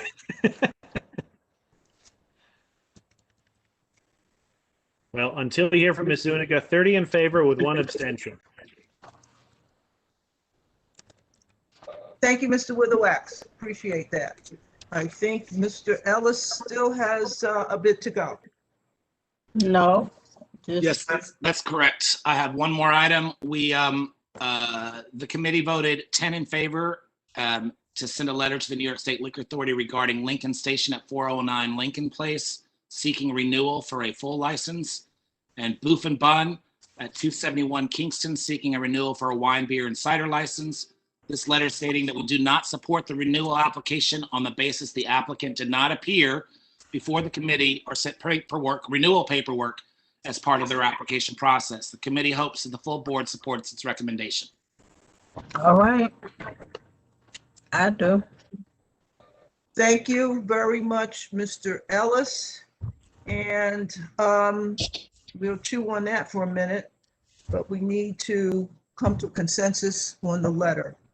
So I ask for if there are any questions from the community members or committee or board members on the committee's recommendation to send a letter to the State Liquor Authority regarding the applicants not appearing. Let me ask you a question, Mr. Ellis. In general, when applicants don't appear in your history with this, doing this, do those businesses tend to be bad neighbors going forward? There is no correlation between our suggestion to not renew and any of their actions or stewardship. Typically, it's because they do not follow protocols by submitting their updated paperwork for the board to have any updates and communications of their operations, nor do they appear at the committee level to discuss with us how they're moving forward in this next cycle of their application stewardship. Okay, so there's no data correlating bad behavior with non-appearances. So then again, I ask the question. I ask if there are any comments or questions from the audience, either community members or board members. Yeah, I would just say that obviously if we don't have some kind of a slap on the wrist for not appearing before us, then why would anyone bother, you know? I mean, just because they're nice guys, I don't know. Mr. Todd, you make a point there. So I ask for a motion from the floor on the committee's recommendation to send a letter to the State Liquor Authority stating that the renewal applications for Lincoln Station at 409 Lincoln Place and Beef and Bun at 271 Kingston Avenue are not supported. Tamika Gibbs, Tamika Gibbs, I support that recommendation to send a letter to the authorities to withhold support for those applications that you just said. And I'll second it. I heard Mr. Saunders and Ms. Wedderburn in seconds. Ms. Tyus, you're muted. I thought I heard Ms. Gibbs make the motion. Ms. Gibbs made the motion. I heard Ms. Wedderburn and Mr. Saunders. Please correct me if I'm wrong, but that was what I thought Correct. You heard both of them second, yes. Okay, so we have a motion on the floor to withhold support for non-appearance. Please call the roll on this for those two items. Great. Kirmany Allison.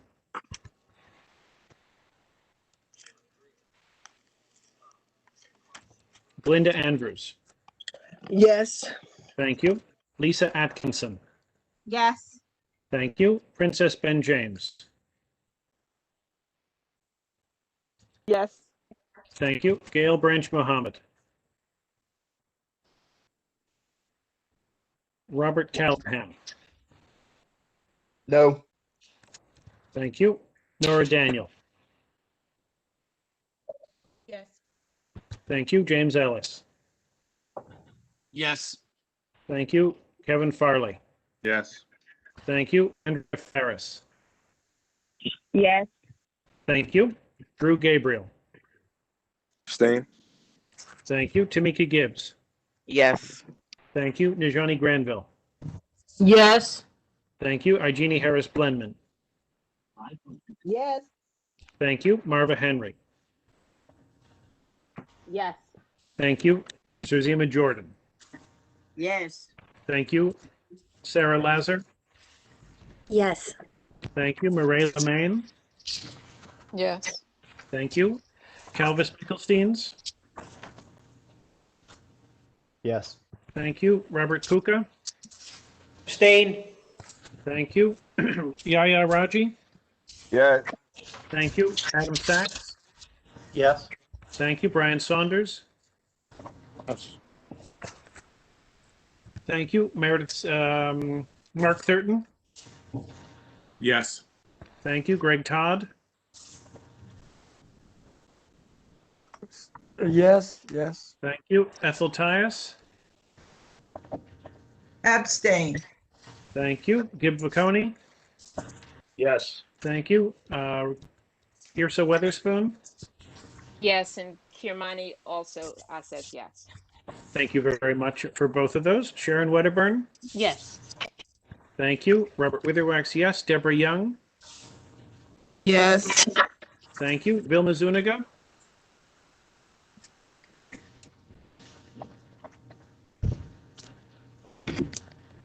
Motion passes 26 in favor, 1 opposed, 3 abstentions.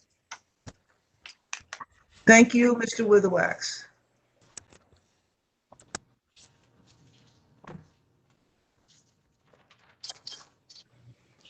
Okay, so we will now move on to reports from our regular committees.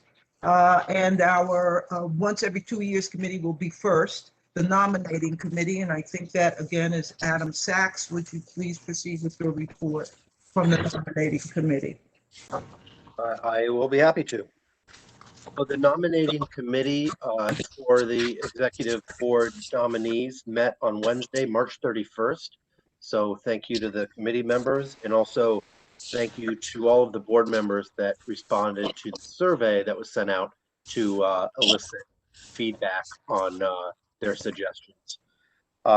Without further ado, I'll just go ahead and go through our slate of nominees that the nominating committee came up with. And then I guess I ask for further guidance on where to go from there, because I know there's a some sort of allowance for further nominees from the floor. So the nominating committee has nominated 2 people for Sergeant at Arms, Drew Gabriel and Dr. Sarah Lazar. For treasurer, 1 nominee, the current treasurer, Yaya Raji. For secretary, Princess Ben James. For 3rd vice chair, Najani Granville. For 2nd vice chair, Deborah Young. For 1st vice chair, the current 1st vice chair, Gail Branch Mohammed. And for chairperson, 2 nominees, Yrsa Weatherspoon and Robert Witherwax. That concludes our slate from the nominating committee. So I will pass the baton back to the chair for where to proceed from here. Thank you very much, Mr. Sachs. This is very, very helpful, especially for me. And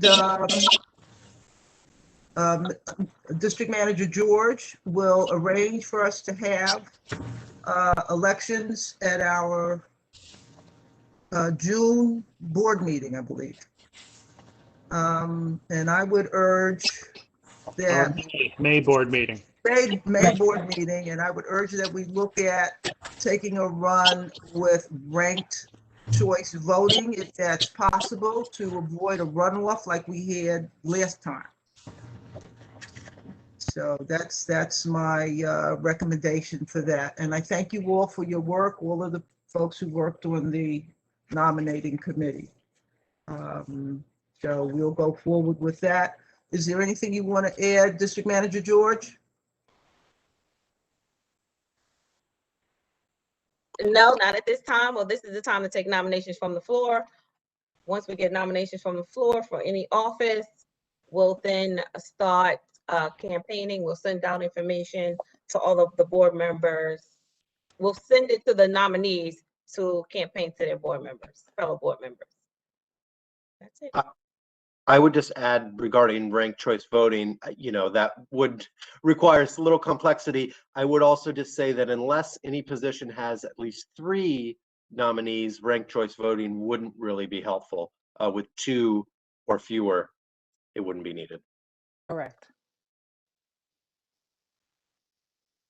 Thank you, Mr. Sachs. That was very pointed and appreciated tremendously. So again, we're choosing a new set of leaders to go forward over the next 2 years, and we will do that at our May meeting. And those new officers will assume their duties at the June meeting, correct?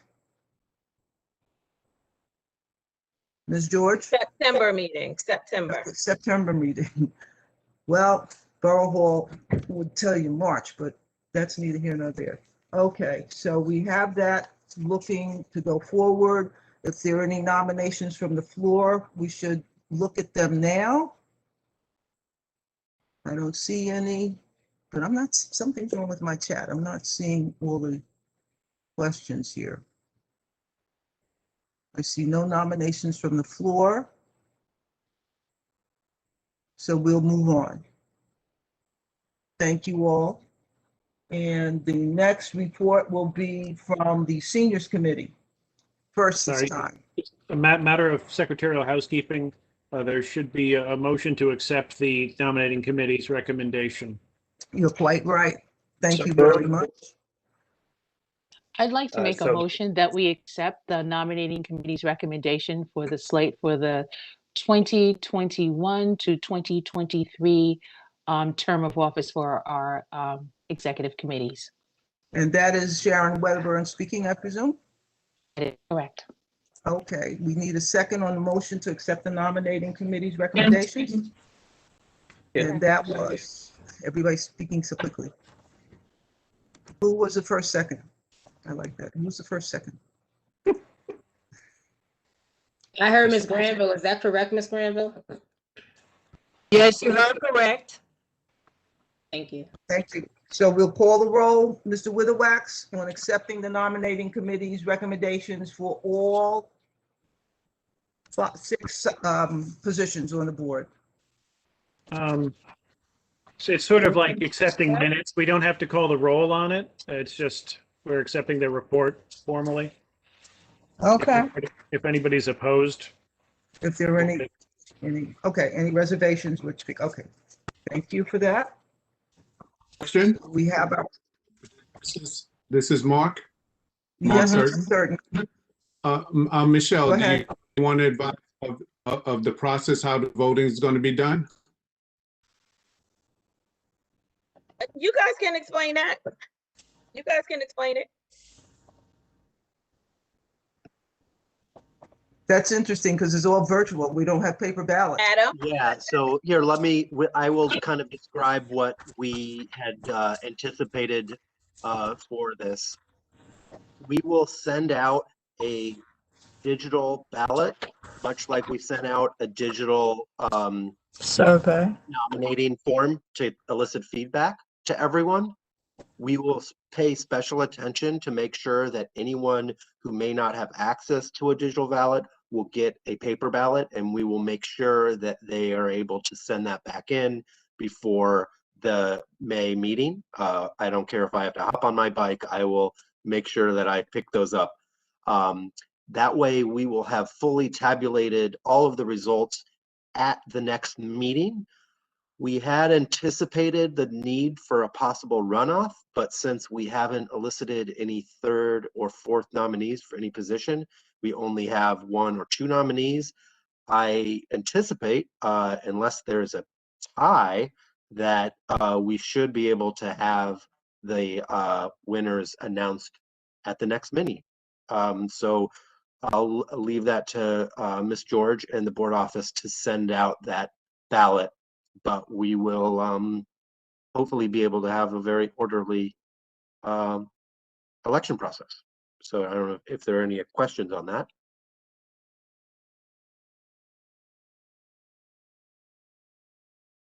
Thank you, Mr. Sachs.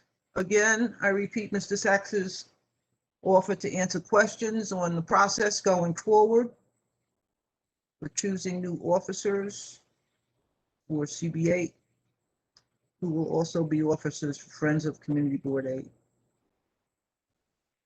Hearing no more questions, I thank you, Mr. Sachs.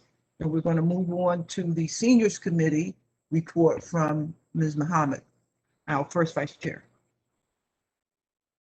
Good evening, everyone. This is Gail Muhammad, Chair of the Seniors Committee. The Senior Committee met last night. We discussed the ranked choice voting. It's something that's very difficult for them to understand. Some of them thought that they would just vote for one person. I really think they just need to have more opportunities to learn about what is meant by ranked choice voting, for them to understand that they can vote for up to 5 people. Our next meeting our next telephone call is scheduled for May 5th. And that's it for the seniors meeting. Again, if we have any, I'd like to thank those people from the Parks Committee and other committees that provided information to our seniors last night about upcoming events at Brown Park. So again, thank you. And any ideas for or thoughts about what we could do for May are appreciated. Thank you. Thank you, Ms. Muhammad. Appreciate your work. You do a lot of work in the community that's not reported here with the refrigerator and getting vaccines, vaccination appointments for people, and we appreciate your work. Next committee report will be for housing advocacy by the chair of that committee, Ms. Granville. Ms. Granville, please proceed.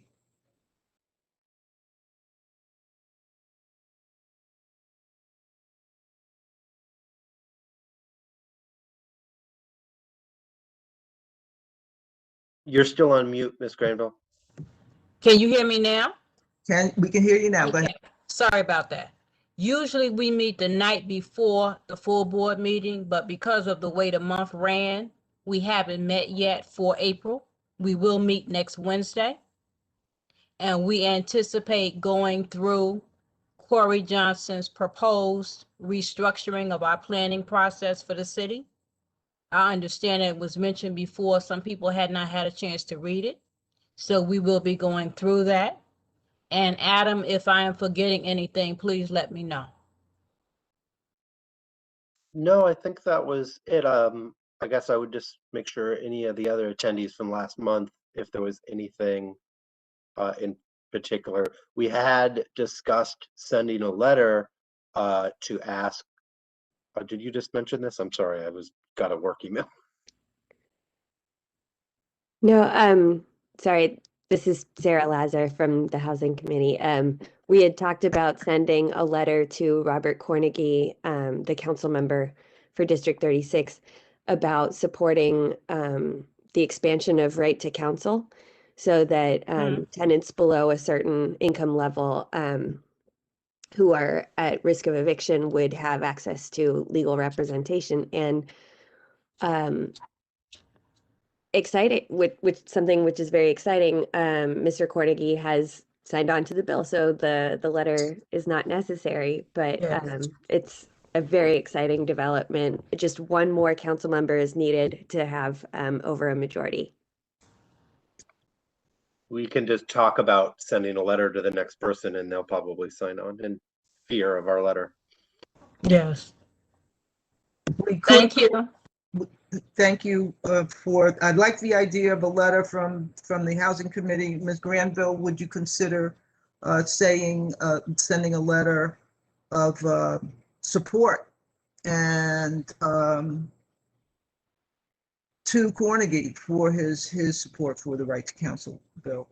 That would demonstrate that we're backing it 100%, but it's up to the committee to come forward with that. Well, I can count on Adam and Sarah to remind me, but that's a very good suggestion. Thank you. Anything else from the Housing Advocacy Committee?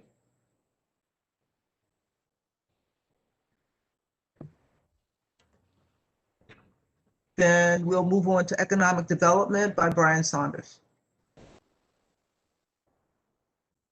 Good evening, everyone. The Economic Development Committee has been a little hiatus due to like a little personal family issues. We're looking forward to meeting up again and having a meeting in May. And in light of everything that's been going on, I'd still like to continue with things that we had tabled before as far as reaching out to different avenues and reaching out to different businesses around those avenues. Look forward for any input and help in spearheading this movement that we had to try to jumpstart our businesses and merchants and trying to help us through this hard time. I really don't have too much to say besides that, but I'm looking forward for any help and advice and new members to help with the Economic Development Committee. Thank you. Thank you, Mr. Saunders. Next up would be the Health Committee. Hi, this is Tamika, Tamika Gibbs, the co-chair of the Health Committee. Our next meeting is next Thursday, the 15th at 5 p.m. All the information is on the community board calendar, WebEx information, login information, and that's all I have. Thank you. Thank you, Ms. Gibbs. Appreciate it. Next up is Environment, Sanitation, and Transportation. Good evening, everybody. This coming April 27th, I think, the fourth Tuesday of April, we're going to have a meeting, joint meeting, actually very exciting, with land use, because the Department of City Planning is going to be bringing a few of their zoning text amendment proposals before the Land Use Committee, and several of them are actually relevant with transit and transportation issues in and around our district. Specifically, the requirement for new development buildings that are adjacent to or near subway stations to have some participation, if you will, in the design, maintenance, construction, et cetera, of subway entrances. So I think that's a great topic for us to learn more about and give our feedback on. So I encourage everyone who has an interest in either one of those to come on out, again, the 27th of April. Thank you, Mr. Witherwax. That should be a very interesting meeting. DCP presented to the Borough Board earlier this week on that item. So it should be very, very interesting. I hope you will all try to attend. Next up is Parks Committee. Good evening, everyone. I'm Glenda Andrews for the Parks Committee. We met on April 6th, this Tuesday, and I'm just going to give you some upcoming dates that is coming up with some events. The Friends of Broward Park is going to be very busy. Miss Henry is here. So she reported that on April 18th, they're going to have Earth Day Fun Day. And that's going to be at Broward Park between the hours of 3:00 p.m. to 5 p.m. Bring yourself and your children and the kids, because they're going to have a lot of things going on, including seed swapping. So you can get seeds if you need it. On April 24th, they're going to have a virtual urban gardening event. I will assume that the link will be available through the community board if you need it. Ms. Henry, do you have any flyers with these events yet? Yes, we sent out the flyer today, and the information was actually in the community board newsletter that came out Okay. today. So if you check out the community board newsletter, the Zoom meeting ID and password is in the newsletter. Okay. In addition to that, they're going to have Juneteenth on June 19th. So that should be very interesting too. And you will get more information on that. Also, that's going to resume is the farmers market. Start on Thursday, starting in June at Broward Park. The Friends of St. John is planning to have a It's My Park Day. I don't have the date. It's going to be sometime in May. Once we get that date, we will, forward that to the community board for people to come out to help. Imani Gardens had the compost drop off on Saturdays from 11 to 2 and Wednesday from 8 o'clock in the morning to 10 o'clock. That's it. I have nothing else to report. Thank you, Ms. Andrews and Ms. Henry. That was a great report. I have to make a note so I can come and get some compost. Next up is public safety. I believe that's Mr. Thurton. Hi, good day. Mark Thurton, Public Safety. Thank you. We met on March the 22nd, virtual. We was discussing human trafficking and also domestic violence. We had a presentation with the NYPD. It was very informative. And our next meeting will be April the 26th. What we're going to be doing, we're going to be discussing with the NYPD, with our 77th precinct, how they're going to handle this new marijuana law.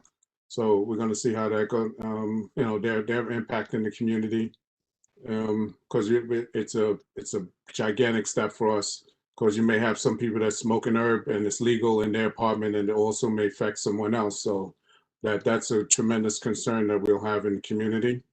And what I'm going to also do, we're going to update the NCO sector maps. We're going to, they're already set up for the new meetings for the second quarter. So I'll be sending that out to the community board, and could be distributed to everyone.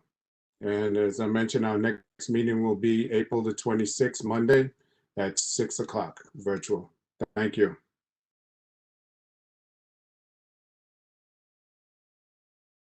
Thank you very much, Mr. Thurton. Appreciate it.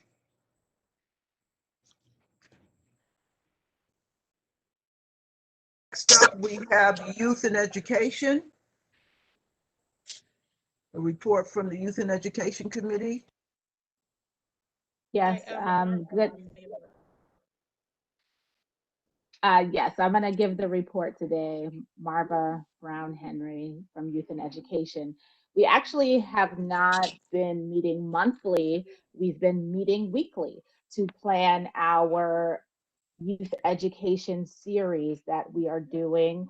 We really wanted to meet the needs of the young people in our community. So on April 29th, over Zoom from 4 p.m. to 6 p.m., we'll be having the first event in our series, which is going to be on the music industry. We have 5 music industry professionals scheduled to be on our panel. They are from Empire Records, Sony Records, different production engineers, and other music industry professionals that will be speaking with young people ages 12 to 17 about how they got into the music industry, how the young people can be involved, and just really to have a productive conversation about making a living in the music industry.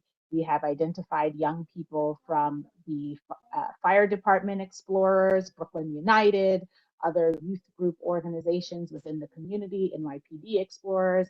And so we're inviting various kids from different organizations to take part in our event.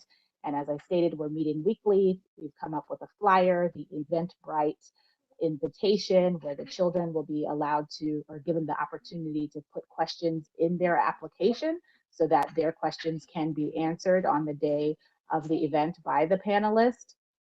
And we're meeting next Wednesday, April 14th, to get our questions finalized for the panelists and have a pre-run of show with them. So on the 29th, everything will be working good. So it's been a great collaborative effort by the Youth and Education Committee. Thank you. Thank you, Ms. Henry. That sounds so very exciting and stimulating and hopeful for our young folks here in this community to see that there are other ways to enter into the music industry. Maybe we can have Beyonce come down and speak on how she does her thing. So, okay, we've reached the end of our committee reports, and it's time for old business. And I want to just be very, very clear about my apology to Ms.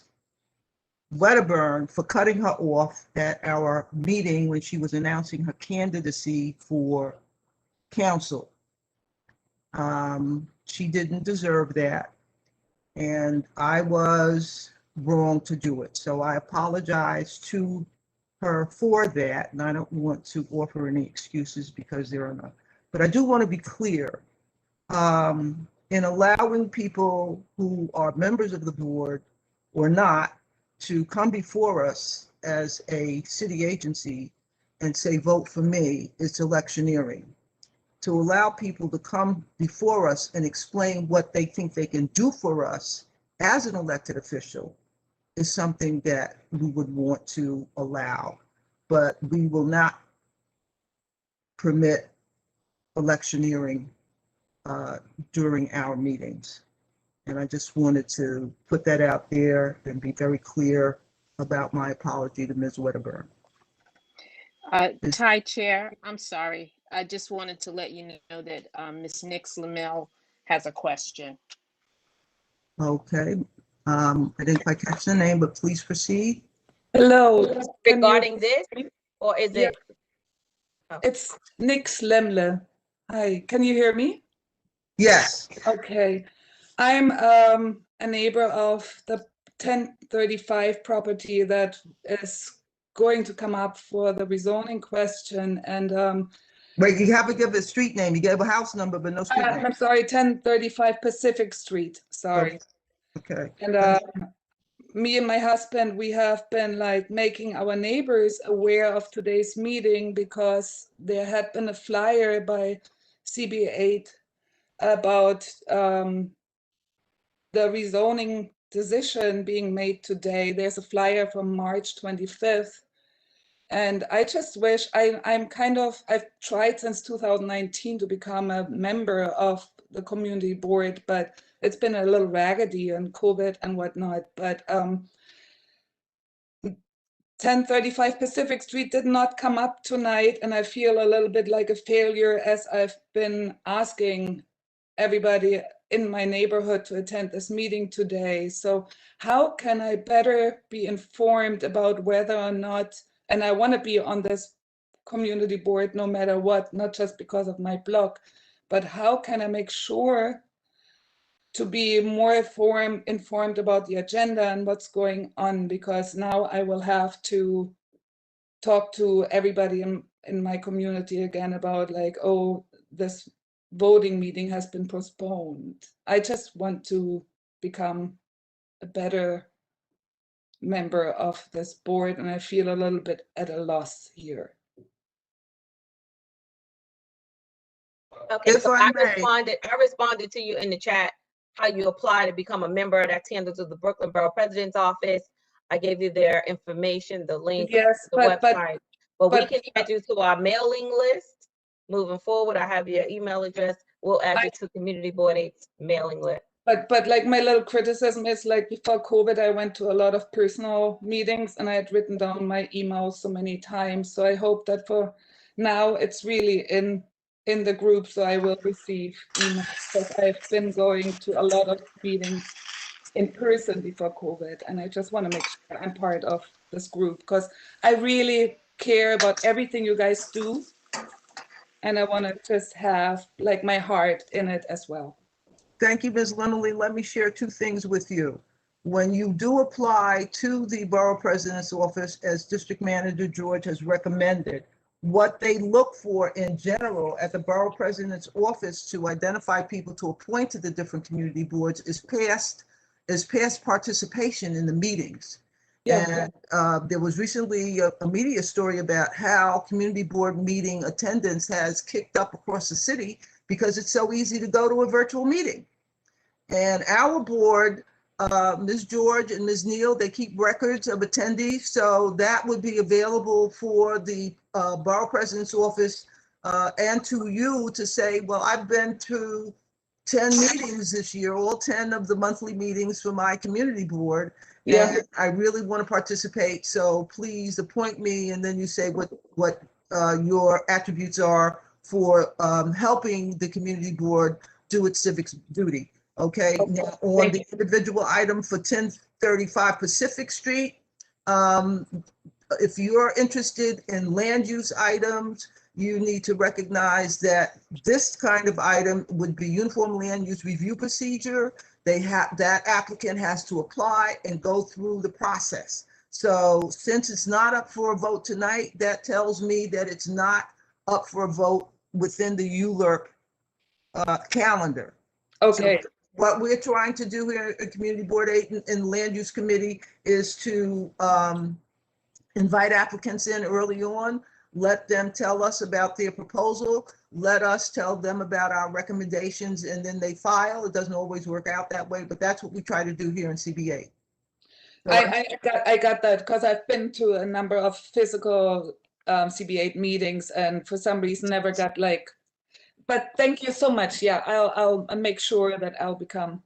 Okay, and you can visit the city planning website and you will see the process and the steps on ULURP and all of the other land use issues that go into making changes to our built environment. Okay, thank you. You're welcome. Is there anything else we need to cover, Ms. George? Well, I know you were in the process of finishing, your statement, and then I didn't realize we were taking public comments now. What part are we up to on the agenda? Are we doing public comments? Because Jonathan Marable wants to make an announcement. Okay. We're up to public comments and announcements. Okay, that's fine with me, Mr. Marable. Good evening. Thank you for having me. I'll just make it real quick, just letting you know about the services that the Brooklyn Chamber of Commerce is providing via the New York City Small Business Resource Network. Basically, free one-stop shop for any sort of business needs that small businesses have.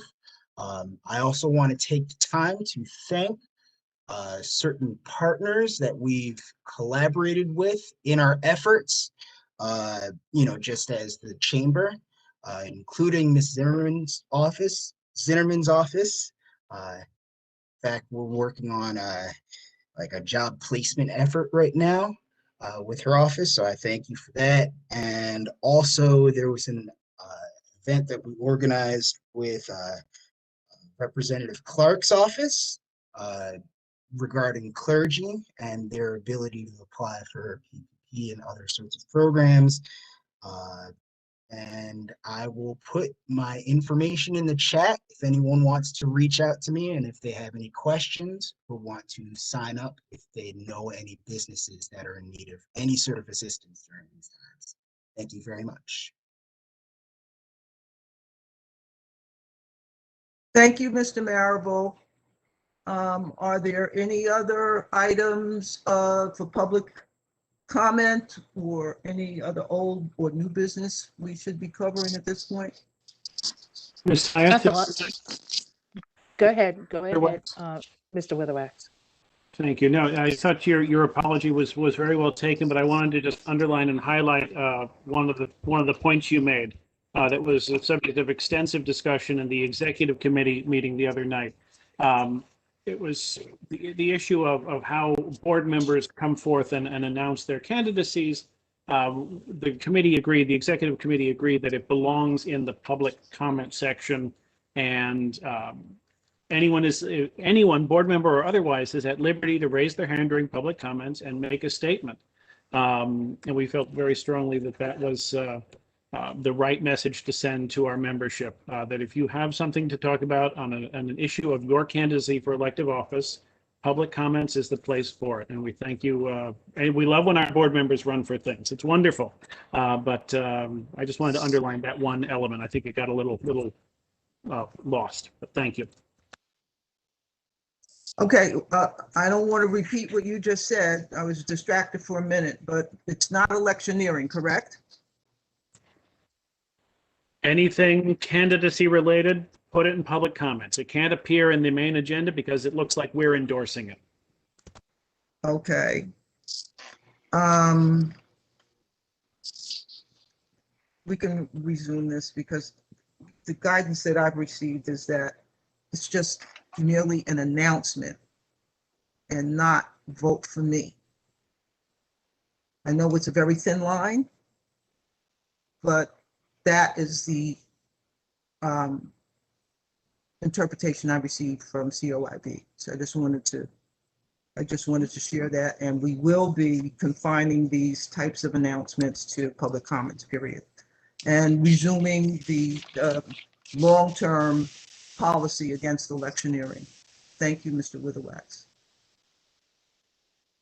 Is there anything else we need to cover tonight?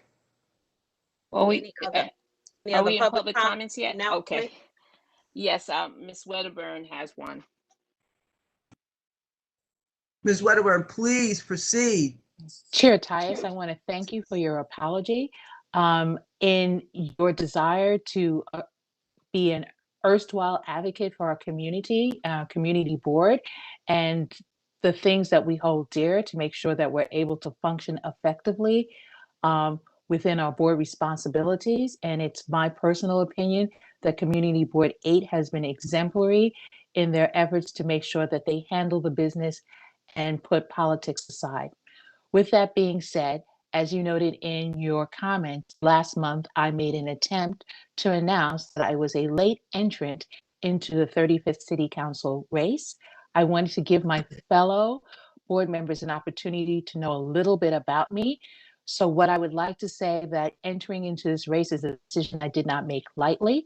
I have been a resident of Prospect Heights and Crown Heights for all of my life. So that speaks to my ability to see the changes that have happened in Crown Heights, by no small measure, by efforts of homeowners and renters making sure that they have the services that they needed. Much of that effort has been seen in the community board, for which I've served for 20 some odd years. I look forward to talking to you all personally and virtually so that I might be able to explain my candidacy more clearly. Once again, I am running for the 35th City Council District seat. Thank you. Congratulations for making the ballot, and good luck to you. Thank you. Anything else? You're welcome, Ms. Wedderburn. Are there any other items we need to cover tonight, Ms. George? No, that's about it. Okay. So then I would ask for a motion to close the meeting and see you all again in May. Motion to close. Motion Second that accepted. motion. Thank you very much. Good night, all. See you next month. The rest of the month, we'll all be seeing one another at different Good night. committees. Thank you. Good night, everyone. Good night, everyone. All right.